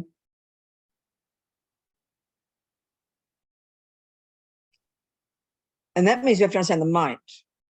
So when you study the mind, like I said, you learn all the thousands of different thoughts in here, mental states. They're divided into, some are neurotic, deluded, afflictions, have the aspect of being a misconception. They're I-based, ego-based, and they are in their nature the cause of suffering, your suffering. They have the characteristic of being extremely neurotic emotionally. They're disturbing in their nature, they're disturbing. So by the very having of attachment, anger, depression, arrogance, they're in their nature disturbing to you. They are the cause of your suffering right now. And then second, they become the cause of your suffering because when you do actions with your body and speech on the basis of those, they become the motivation, if you like, for why you do something. So look at the world. I mean, look at the world, please. Very simple. Look at behavior. Behavior is what the body and speech do. So look at behavior. People kill, steal, lie, scream. You understand? Harm others, in other words. So what drives it is very obvious. It's ignorance, attachment, anger, jealousy, depending on which delusion is paramount. It's so clear, really. It's like embarrassingly clear. So the motivation for most of what we do, this is what Buddha means by samsara, are negative motivations. They're negative states of mind. So therefore, the actions we do on the basis of them can only leave negative seeds in our mind that can only ripen as future suffering. 1, a future rebirth. 2, a negative tendency to keep doing it. 3, an experience of that happening to you. And 4, an environmental result. Necessarily, it's not even a complicated concept. It's very clear. Because we have such a different analysis, we can't even hear it. This is why, at the very first level of Buddhist practice, Buddha says, well, at least control the servants of your mind, please. Control your body and speech. At least don't do the harm. Your mind's still crazy. My friend on death row still wants to torture, but he doesn't have the opportunity. How amazing, how kind, how fortunate that he can't do it. So at least you control the servants of your mind. That's the whole first level of practice. That's where you live in vows and you learn to refrain from doing actions that harm others with your body and speech. Why? Because they will program your mind in your future suffering. So the whole purpose behind the first stages of practice is to stop your future suffering. We hear it as just punitive. Oh, someone says I shouldn't kill. I'll be a naughty girl. I'll get punished. That's ridiculous. No one's punishing you. When we realize the basis of the first and second scopes of practice, control your body, your speech, and then control your mind, you are the beneficiary. You are the beneficiary. Of course, as Lama Zopa says, all the rats and roaches will have a party because you're leaving them in peace. But the main purpose behind the teachings of abiding by the laws of karma and then controlling your mind, which is first and second scopes, you're the beneficiary. The whole purpose of that practice, at that level of practice, is called refraining from harming. It's called, these are the vows you take that enable you to get your liberation from suffering and its causes. So actions that we do with our body and speech, driven by attachment, aversion, and all the others, which is the majority of most actions of most people, are the causes of your future suffering. Lower rebirth, tendency to keep doing them, experience of having happening to you, and the environmental results. So forget even the lower realm rebirth. Have a look at humans. Have a look at most humans. Have a look at most humans with respect to most humans. So due to some virtuous non-killing karmic seed ripening in the past, they got a human body. But look at the tendencies in their minds. Our minds, we humans, kill. Look at the evidence. The evidence is right in the world. You can see it pretty clear. Look in families, organizations, countries. People kill, steal, shout, lie, harm. Don't they? I mean, look at the world. Look at the world. So those are the actions of body and speech due to past karma of having those habits, driven by the habit, the tendency to kill, the tendency to steal, the tendency to lie. That what she's creating by living in vows every second is when she wakes up in the next life, she will get a human body. But not only that, she will wake up with no tendency to kill, no tendency to steal, no tendency to lie. And if you look at the world, that's most unusual. She'll wake up in the next life with no one wanting to harm her. People will be kind to her. They won't kill her, steal from her, not believe her words, be harmful to her. Why? Because she's living in vows. So clearly she hasn't thought of that. All she's obsessed about is she's got naughty habits. So anyway, then you've got, you refrain from following the habits. You live in vows. That's the cause of waking up next life with no tendency to kill, lie, steal. No one will harm you, and you'll live a ripe old age, and the environment will be very tasty and delicious. So if you look at the world, the human world, that's rare. That means it's rare that people live in vows. So you see all the 7 billion humans have got the human body, but have a look at the next karma. The next track is the tendencies in their mind. Now, most humans kill, don't they? Most humans in most cultures, including religious cultures, kill. The Catholics say, I'm not being mean, it's fact. The Catholics say that God made the animals without a soul, especially for our benefit. That's how they teach it. The Muslims kill, the Hindus kill. It's part of religion, you know. So it's rare to find a teaching from the Buddha that says don't harm anybody, because no one wants to be suffering and wants to be happy. So, you know, so look at the humans in this life. So you've got to, this is why I use the example. There's just 2 little children. One was the son of my friend Daichen, who just used in Chen. She lived in Chenrezig in the 80s. Now she's moved. She lives somewhere else. But I remember telling me years ago about her boy. He's like 40 something now, I think, more than that. But when he was a little boy, she was taking the lice out of his head. I always tell the story. And he's crying with compassion for the lice. Well, she hasn't had time to teach him this. And since he's like 40 something now, and he's never killed a living being. So why would spontaneously he have compassion for the lice in his own head? Is because he's lived in vows of not killing in the past. So he comes into this life with no thought to harm sentient beings.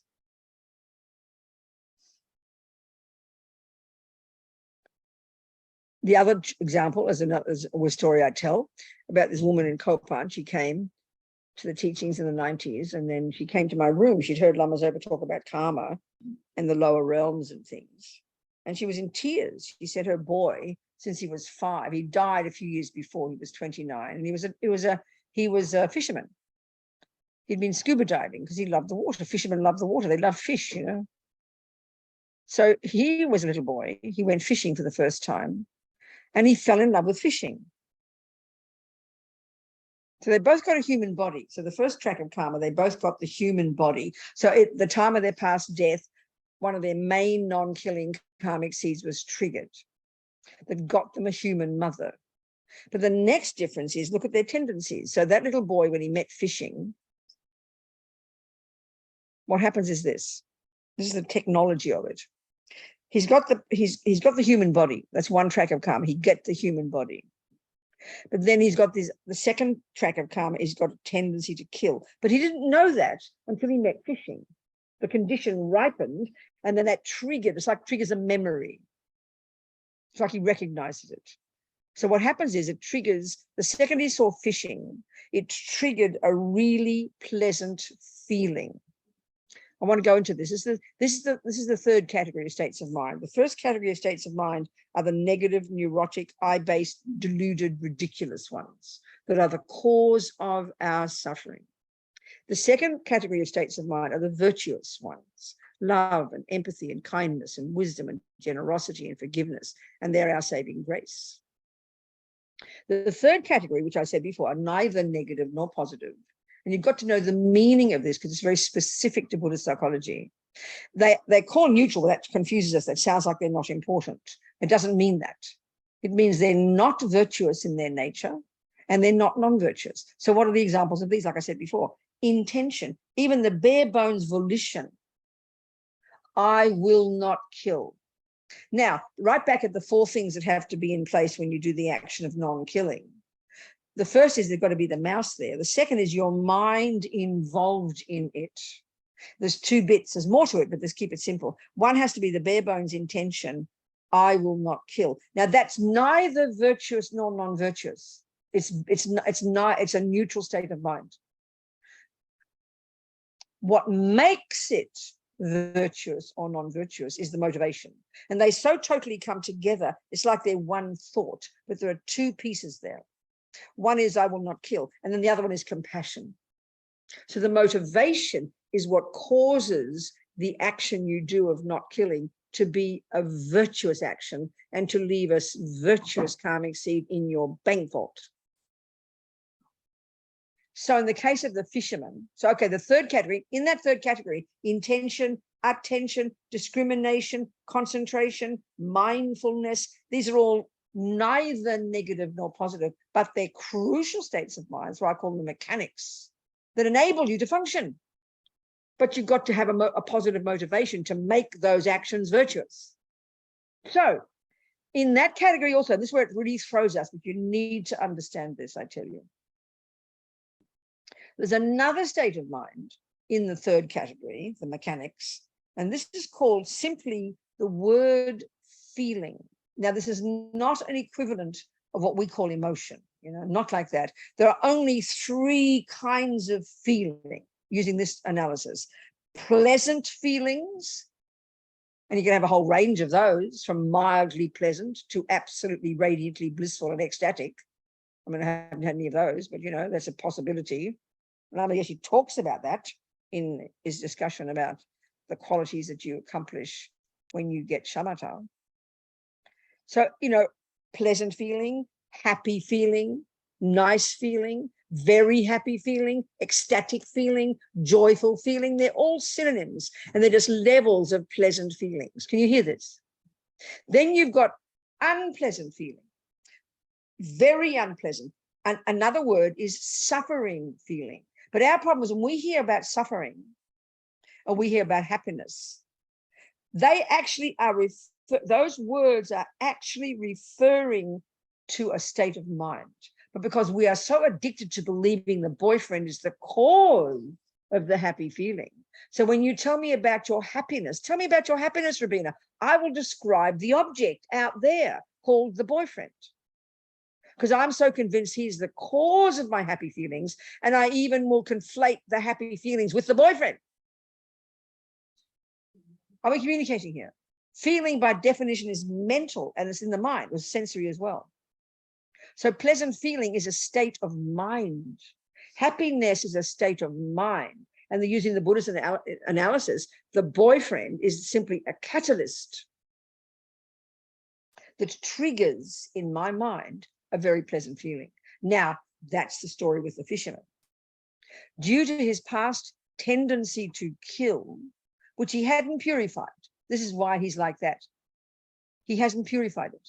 He'd been in the lower realms as a result of killing. The karma finished. He, like a miracle, he gets a human body again, but he hasn't lived in vows and he hasn't purified. So he wakes up in this life with the tendency to kill. He wakes up in this life with the karma to be killed. He died at the age of 29. Or he might wake up in this life with the environmental result of killing, which is, the physical world harms you.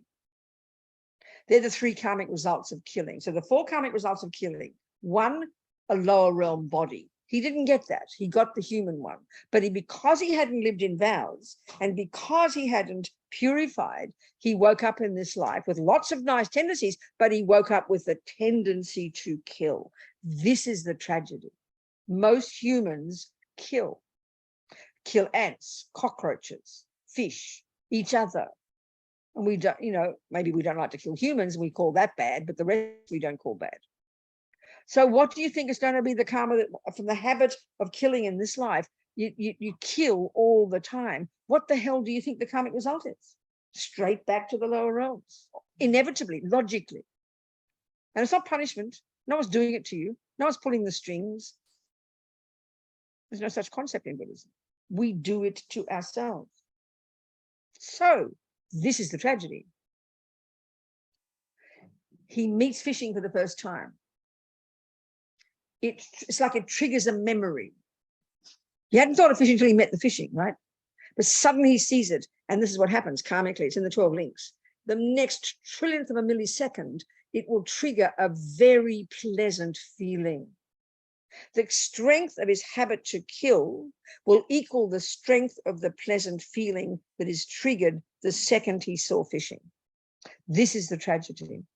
So then what happens next, because it triggers a pleasant feeling, the next millisecond, attachment will kick in that will paint a picture that makes fishing look totally divine. It lied to him and it made it look divine. That's attachment's job. So naturally, because he wants to continue having pleasant feelings, that's called getting happy. We all want happiness, happy feelings. So naturally for us, it's the simple action of eating cake. We don't kill fish. How fortunate we are. Instead of that, we see the cake. The strength of our habit to eat food is equal to the strength of the pleasant feeling that's driven, and then attachment kicks in and makes the food look divine. So then we are hooked into the habit of eating too much food, driven by attachment, believing it'll bring happiness, and that's just eating cake. So can you imagine having a habit to torture or to kill, and it looks good to you? So all his life, he's a nice guy. He had many good tendencies. And of course, in our world, fishing is not seen as bad, so he's not considered a monster. If he went around killing dogs, he would have been called a monster because we're attached to dogs, you see. So he had the past karmic tendency. It wasn't arising until he met the fishing. It triggered it, and then pleasant feeling came in, and then attachment kicks in and makes it delicious. And there he is, locked in this suffering, spent his life killing fish. His mother didn't like killing fish, and she didn't want to sort of dump it on her boy, so she would never say anything, she said. And she said he always wanted to go fishing with him. So she went one time. This is the thing, this is the tragedy of attachment as a motivation. You see, fishermen aren't violent with fish. They're not driven by anger, they're driven by attachment. So it looks nice, you know. So she went fishing with him one time because she has no tendency to kill. What happens is there's no pleasant feeling, you know, triggered in her mind. She can see the fishing, she can see the suffering of the fish nakedly. He has got the same eyes, he's intelligent, and because he's blinded by the pleasant feeling that arises when he kills fish, and then the attachment that makes it look divine, he literally never saw suffering for 1 second. Never saw suffering. He just saw these fish flapping their bodies. She saw that and she could see suffering. This is the tragedy of actions we do driven by attachment, which look benign, you know. If he bashed the fish to death every day and got raging angry, then you could say, oh, he's a naughty guy. So we're locked in this system. We will follow whatever triggers a pleasant feeling. We're such junkies because of attachment, we'll do it. So this guy on death row, thinking of torture all the time. That's what triggers his pleasant feelings. The habit of having tortured. Any thinking we do, you know, things we do, driven, we follow attachment, and that means we follow what will trigger a pleasant feeling.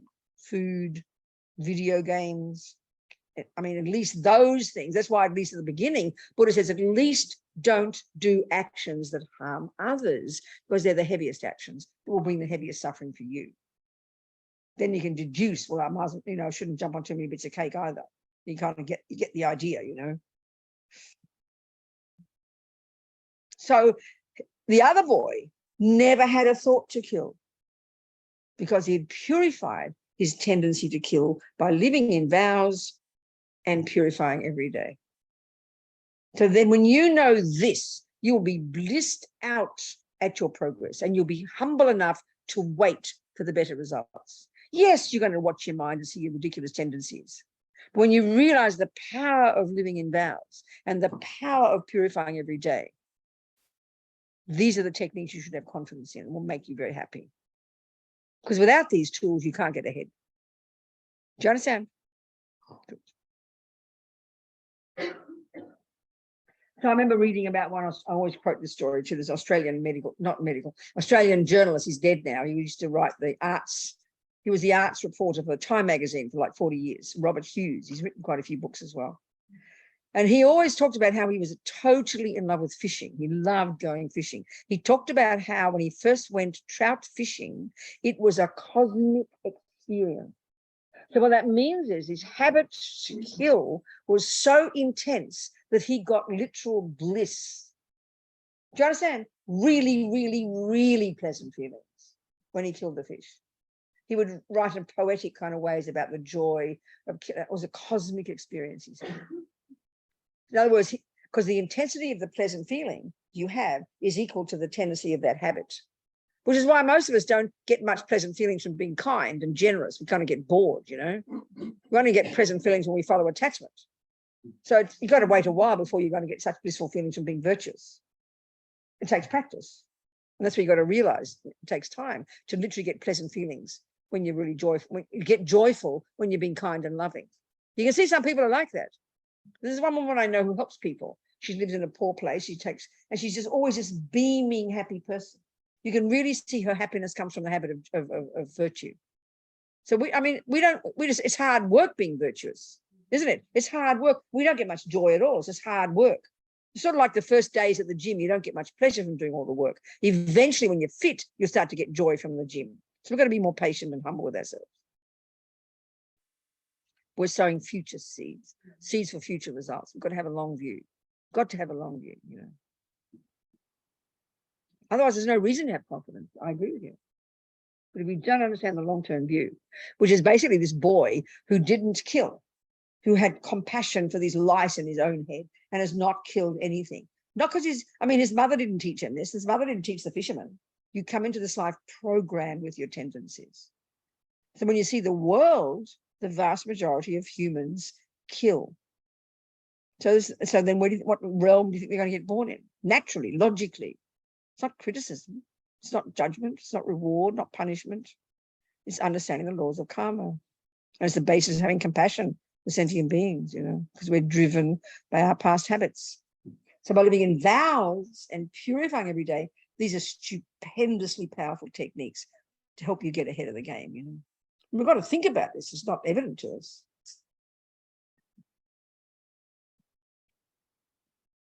So, okay, where are we coming from? We were talking about concentration. Okay, back to I forgot how we got to this point, but never mind, doesn't matter. So we go back to the two modes of meditation. Oh, yeah, no, that's right. It was about how concentration in its nature is not a virtue. That's the big shock to us, because this is not the logic we use in modern psychology. We don't talk about negative and positive and virtue and non-virtue. We don't factor in virtue. It just kind of feels like judgmental to us. So we've got to understand this is a major component to understand in Buddha's analysis of the mind. You've only got states of mind that are virtuous, non-virtuous, all these mechanics of the mind. That's it. That's it. So concentration itself, mindfulness itself are these mental factors that are neither virtuous nor non-virtuous. That's why we need to remember that this concentration meditation, because it's called meditation, we assume it's being virtuous. No, it's just driven by attachment for most of us. So to make it virtuous has to have a pure motivation, either renunciation or bodhicitta. That's it. So that was the point I was trying to make. Okay. So concentration then. So why do we need this thing? Why do we want to access the mind? Why do we want to cultivate a subtler level of mind that's super focused? What's the purpose? It's the purpose of it is, like I said before, it's like, for me, it's like you've accessed the microscope of your mind, because only that subtle level of mind is capable of quote unquote realizing emptiness. As Lam Rim says in the book, you know, it is impossible. I'll read you from his book. Right, here we go. The benefits. Oh, this is a chapter. It's interesting. It's where are we? What's this chapter here? Okay. No, okay. Right.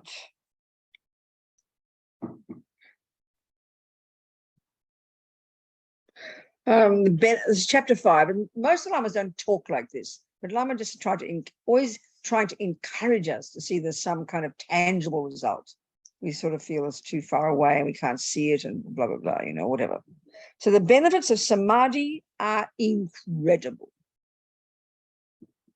Samadhi is the term that's translated as literally concentration. Shamatha is the term that's translated as calm abiding, and it's the name of the technique that brings you to this certain level of samadhi called calm abiding. So without calm abiding, we cannot realize Mahamudra. So as I mentioned, to achieve the realization of Mahamudra, the reality of non-duality, we first need to develop calm abiding. In fact, it's not possible without it. So in other words, you can't see an atom with your naked eye. You've got to have a microscope. So that's the simplest way to put it. This subtle level of mind, these genius Hindus identified, they created this technique, enable you to get to this subtler level of mind that, like I keep saying, is not even posited as existing in modern science or neuroscience, which is necessarily beyond the sensory and beyond the conceptual level, which is all we posit as existing. You know? Therefore, is a state of mind that is not, you can't see the evidence of it in the brain. Put it that way. Not possible.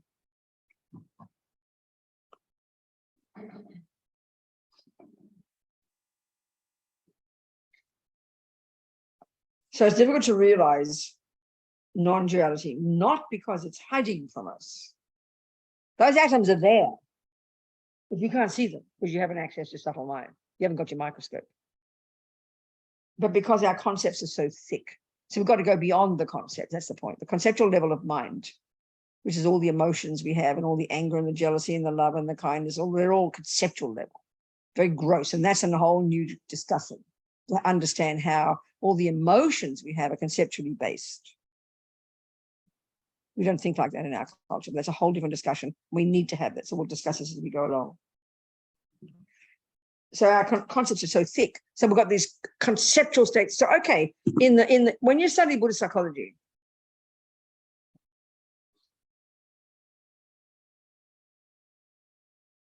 okay. You first of all learn the epistemological model of the mind, which is the way the mind functions. It's quite fascinating. And then you study the psychological model, which is the contents, which is how we're discussing here, the negative, the positive, the neutral. So the epistemological model is fascinating, even from the point of view of there being two ways of cognizing things from this point of view. One is sensory consciousness and one is mental consciousness. So I would like to use this example. It's very telling. Like, you know, I would say to you, I'm attached to this thermos. I would say to you, it's look at that nicely designed thermos. And I went online and I chose that thermos because visually I like the shape and so on and so forth. Well designed, in my opinion. So what happens, I will say to you, I'll look at that well-designed thermos. But that's not true. It's rubbish. I didn't mean to say the other word. I popped out. I didn't mean to say it. I didn't even say it much anyway. I say worse words than that one. I'll try and control myself. So what's going on is this. One is you've got your sensory consciousnesses, eye consciousness, ear consciousness, tongue consciousness, etc. So consciousness is another word for mind, and mind by definition is not physical. So when we say I see, first of all, I see a nicely designed thermos. First of all, we think the eyeball is doing it. No, the eyeball is physical. So the eye consciousness is that part of your mind, which is not physical, that depends upon a decent eyeball and all the rest of bits and pieces all working nicely in order to have a cognition, right, of the eye consciousness, because mind cognizes. So the mind is a subject and it has a thing that it cognizes. So the objects of eye consciousness are precisely two: shape and color, and that's it. We say, I see a nicely designed thermos. Not possible. Eye consciousness, all the senses are really like dumb animals with respect to animals. Eye consciousness can only cognize shape and color. Ear consciousness can only cognize sound, you know?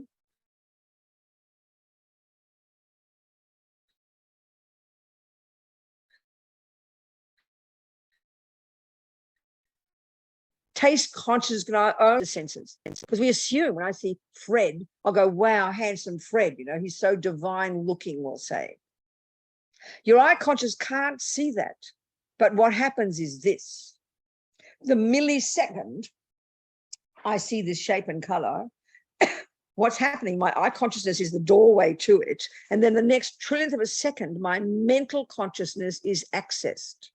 That's where the workshop is, as Lama Zopa says. That's where all the thoughts and feelings and emotions and opinions and viewpoints and anger and love and jealousy, that's where everything is stored. And because everything we've ever seen and said and tasted and touched is stored as memories in our mental consciousness.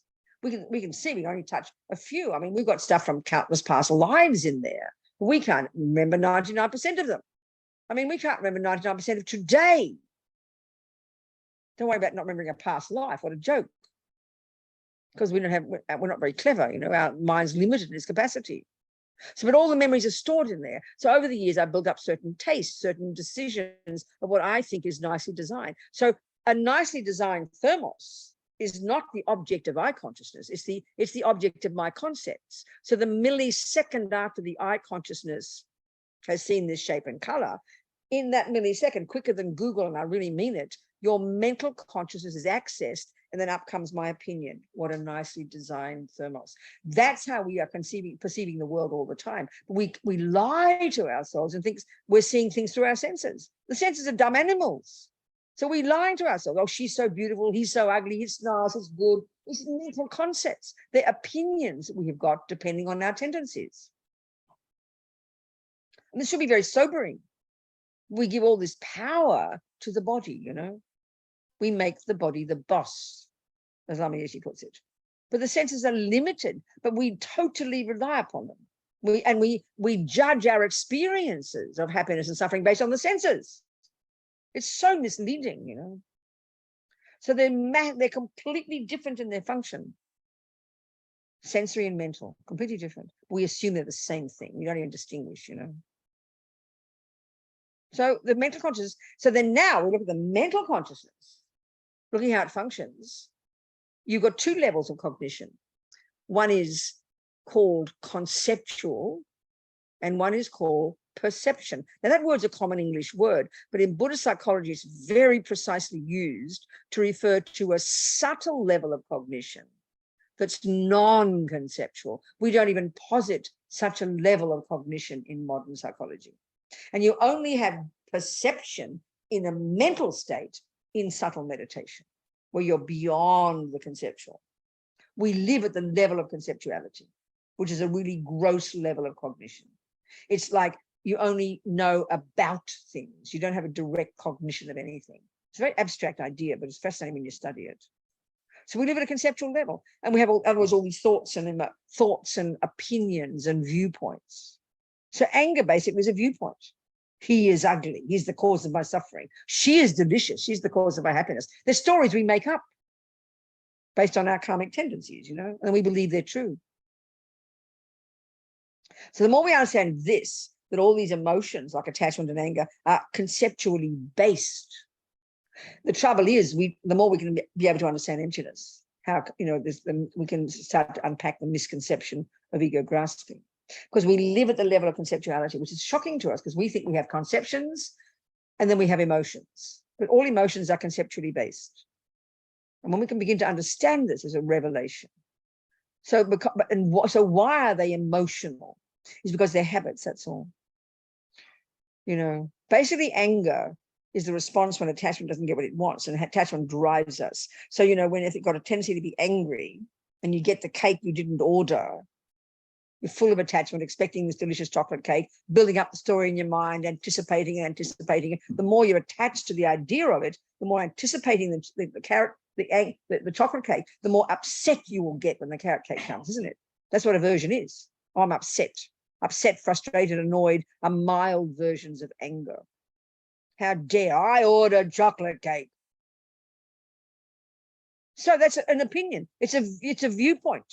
But because the habit of that aversion is so strong, we experience it as an emotion only because it's so habitual. That's why we only notice our thoughts and feelings when they become physical, which is emotion, when the body shakes, you know. So the person's got a strong habit to be angry. The second their attachment doesn't get what they want, they have a panic attack and they scream and shout and yell and all the rest. We know that.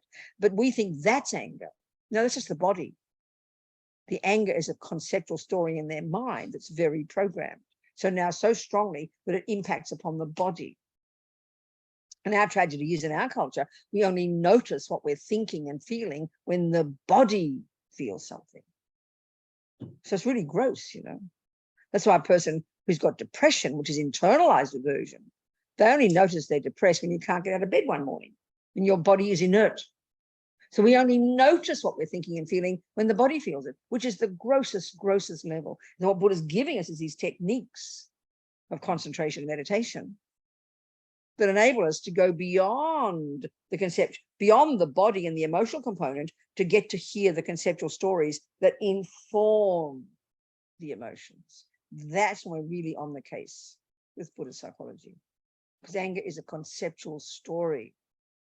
How dare you do that to me? I don't deserve it. We could spend the rest of the week unpacking that concept. Attachment is the assumption of I deserve happiness. Aversion is the assumption I don't deserve suffering. They're ancient habits in the mind from practicing for countless lifetimes. And the stronger the habit, the more physical experience of it will have. But the body doesn't. The body is not anger. Shouting is not anger. It's just because the body is connected to the mind. The stronger the anger, the more volatile the physical experience. So you have a sensory consciousness, and we have mental. This is in the epistemological model. And then you have, when you can even distinguish between these two, it's a revelation in order to see our mind. That you know, when something looks divine, it's just conceptual story you made up due to habit. Just due to habit, the chocolate cake was good to you. Due to habit, that fishing looked good to that fisherman. But we believe the feelings because we're such suckers, you know, for feelings.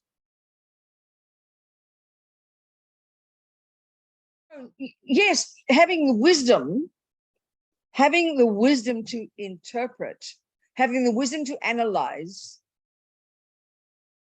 that hot, you know, naturally, if you drink the hot drink and it'll burn your tongue, the conceptual recognition that that's not a pleasant experience, you need that, of course you do, but we just follow normally the feelings. We don't analyze. So if eating cake triggers a pleasant feeling, which it will do, we think it's the cause of our happy feelings, so we'll keep eating it.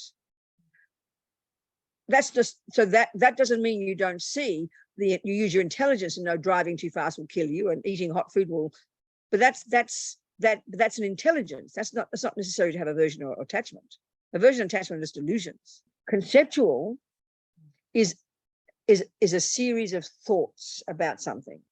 The thoughts we are having a problem with aren't intelligent thoughts. We're not having problems with loving thoughts. We're not having a problem with kind thoughts. They're all thoughts too. They're valid. They're reasonable. We want to grow those. The ones we're trying to lessen are the lying thoughts. That because you've got the habit to kill the fish, you don't know that. You haven't got memory of your past life. All you know is when you see the fishing, you get excited. It triggers a pleasant feeling. And then attachment comes and makes it look delicious. They're the liars we're trying to deal with. We're not trying to stop the truthful concepts. Concepts are in their nature not totally real things, but we still, within that, we've got positive concepts and negative concepts. So anger is a negative concept because it over-exaggerates. You know, when I'm angry with you, it over-exaggerates your badness. If I'm attached to you, that over-exaggerates your goodness. They're the liars we're trying to get rid of. But I can have a loving thought. That's also a concept. But that's a valid thought. I don't want to get rid of those. You see the difference? That's important. You get my point? Yeah. Okay. We live still at the conceptual level. When we've realized emptiness, we've gone beyond the conceptual then. So you've got negative conceptual thoughts, which you just got to get rid of. You've got positive conceptual thoughts, but until you realize emptiness, they'll still be not totally properly. Until you realize emptiness, there's still going to be concepts. But you at least have positive. The next step is to have at least positive concepts. And then eventually when we realize emptiness, we've gone beyond all concepts. And that sounds a bit nihilistic, but it's not meant to be. You still have love and compassion, but they'll be spontaneous then. Okay, now I'm making it sound confusing. We'll leave it there, I think. Okay, that's all right. There are valid concepts. and there are lying concepts. And the first major job is to recognize that everything we experience at the level we function at now are conceptual, but some are positive and some are not. That's the point. Okay. Yeah, good. All right. So from the Buddhist perspective, the very first practice, the very first thing is to stop wanting to harm sentient beings. If that becomes your major philosophy, if that becomes your driving philosophy, then clearly you would stop trying to build fruit trees in a place where possums live. You don't have a choice. It's a no-brainer. You'd have to sell it and go somewhere else where there are no possums. That would be the only choice, which is difficult because we tend to think, oh, well, I've got to kill the possums, or no, or you keep struggling to stop the possums from eating your fruits. That's also impossible. So this is where you've got to decide what drives you, what's your driving thing. And the Buddhist one is at least to want to not harm. It's not easy on this planet because sentient beings come along and they think they belong, the fruit trees belong to them too. And reasonable enough. And the ants think the house is theirs, and the white ants think that's their house to eat, and the cockroaches think your breakfast is theirs. What can we do, you know? So we've got to really, this is not an easy one to have as a fundamental wish not to harm others. I mean, that's why if we don't have confidence in karma, which is really difficult, if we don't have confidence in karma, we'll be thrown from pillar to post. It's not an easy one, because we sort of think, well, I'm allowed to have my fruit trees. But I mean, if you really got, this is where it's not easy to have it, to be driven by the wish not to harm others. It sounds cute and simple and nice, but it's intensely difficult when your fruit trees are in danger and the cockroaches come and the white ants come. And that's why the Dalai Lama, when His Holiness, when he gives vows to big public groups, he doesn't give it to not kill any living being. He just gives it to not kill humans. Because most Western people can't even imagine not killing the cockroaches and the possums. Because we just assume it's so difficult for us, you know. It's a shocking concept to not want to kill one ant. People think you're ridiculous, isn't it? It's not an easy one. But this is where we have to learn about purification and things, because there are solutions to it that are mental, our practices, and we can go into that. Because karmically, you know, there are ways of, if you purify your killing karma every day, don't be surprised the possums go. That's something we really got to think about and have confidence. We'll talk about that more later. I mean, I remember Lama Zopa being so moved by the story of one of our nuns who's a meditator. She was living up in there's this retreat center in California, up in the bush. And she went there, long-term retreat, and went with her sacks of flour and things. And what are the creatures that turn into moths? I don't understand these things. A weevil turns into a moth. Okay, so her food got run over by the weevils, and then they became moths. Well, she spent weeks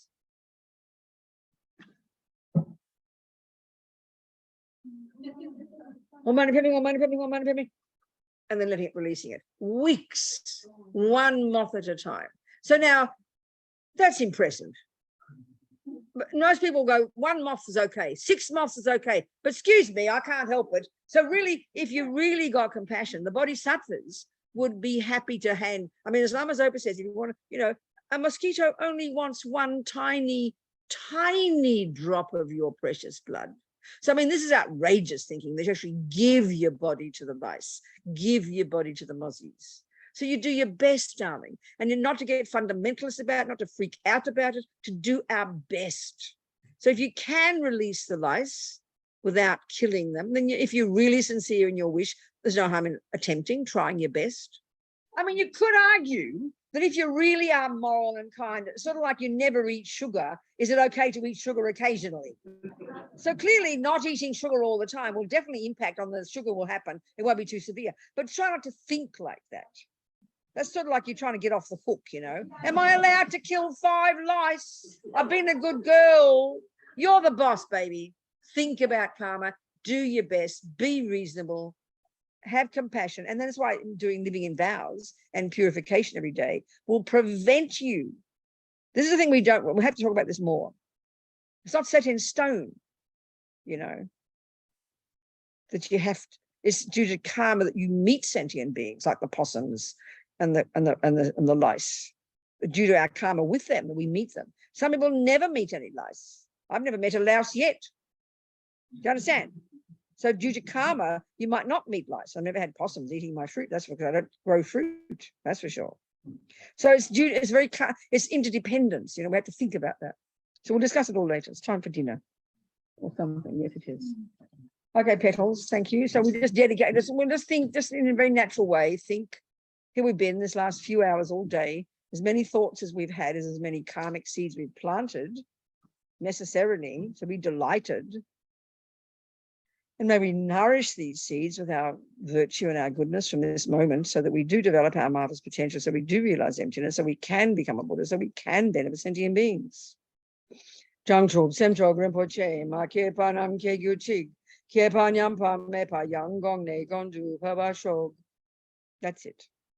So in thinking of dinner, so I should have done it for lunch as well. I'm thinking of dinner, okay? Dinner is food, and we're all attached to our food. But think of it, it's probably vegetarian. But think of that, and this is the thing about it, if we're good vegans and vegetarians, still millions of creatures die. We cannot pretend they don't. I mean, there's some horrific stories of how creatures die. I remember one time one Australian scientist got so fed up with all the fundamentalist vegans being all so righteous. He said, it's ridiculous. He said, there's one wheat field in Victoria that in one off season when they weren't growing the wheat, it was overcome by millions and millions of cute little field mice. He said he had photos on, they sang love songs to each other. They were so cute. And of course, what are you going to do with the field mice when you want to grow your wheat? You slaughter them by the millions. But the fundamentalist vegans don't want to know about that. I'm not being rude about vegan or vegetarian, just the fundamentalists. You think you're so holy saints, You can't, just by existing, we are harming countless sentient beings. We've got to have some humility about it, So at least you don't intentionally want to harm. That's the main point. But sentient beings suffer just naturally by existing. Our body is a walking zoo. Just by breathing, you're harming sentient beings. We have to remember that. So be a bit more humble about it and do what we can not to harm. So we think of all the creatures who died for the veggies, and we think of the kind people who cooked it, and the kind people who grew the veggies, and the kind people who drove the veggies, and the kind people who serve the veggies to us. All this interdependent scenario, we think how marvelous, And so we imagine the food as delicious nectar, we bless it with the energy of the enlightened body, speech, and mind, oh my hung, oh my hung, oh my hung. And now we think of the food as big as the universe, blissful and delicious. And we think of offering it. We have to offer it. We think of all the sentient beings, all the suffering sentient beings, all the Buddhas and the Bodhisattvas, and all the holy beings of the whole universe. And we think of all of them experiencing the joy of receiving this delicious food, which we happily offer. And then we think we're going to eat it so we can be fat and healthy, so we can help others. Then it makes your eating worthwhile, driven by virtue, okay? And now, Zama Zoba says, once you've done all that, the bigger your stomach, the better.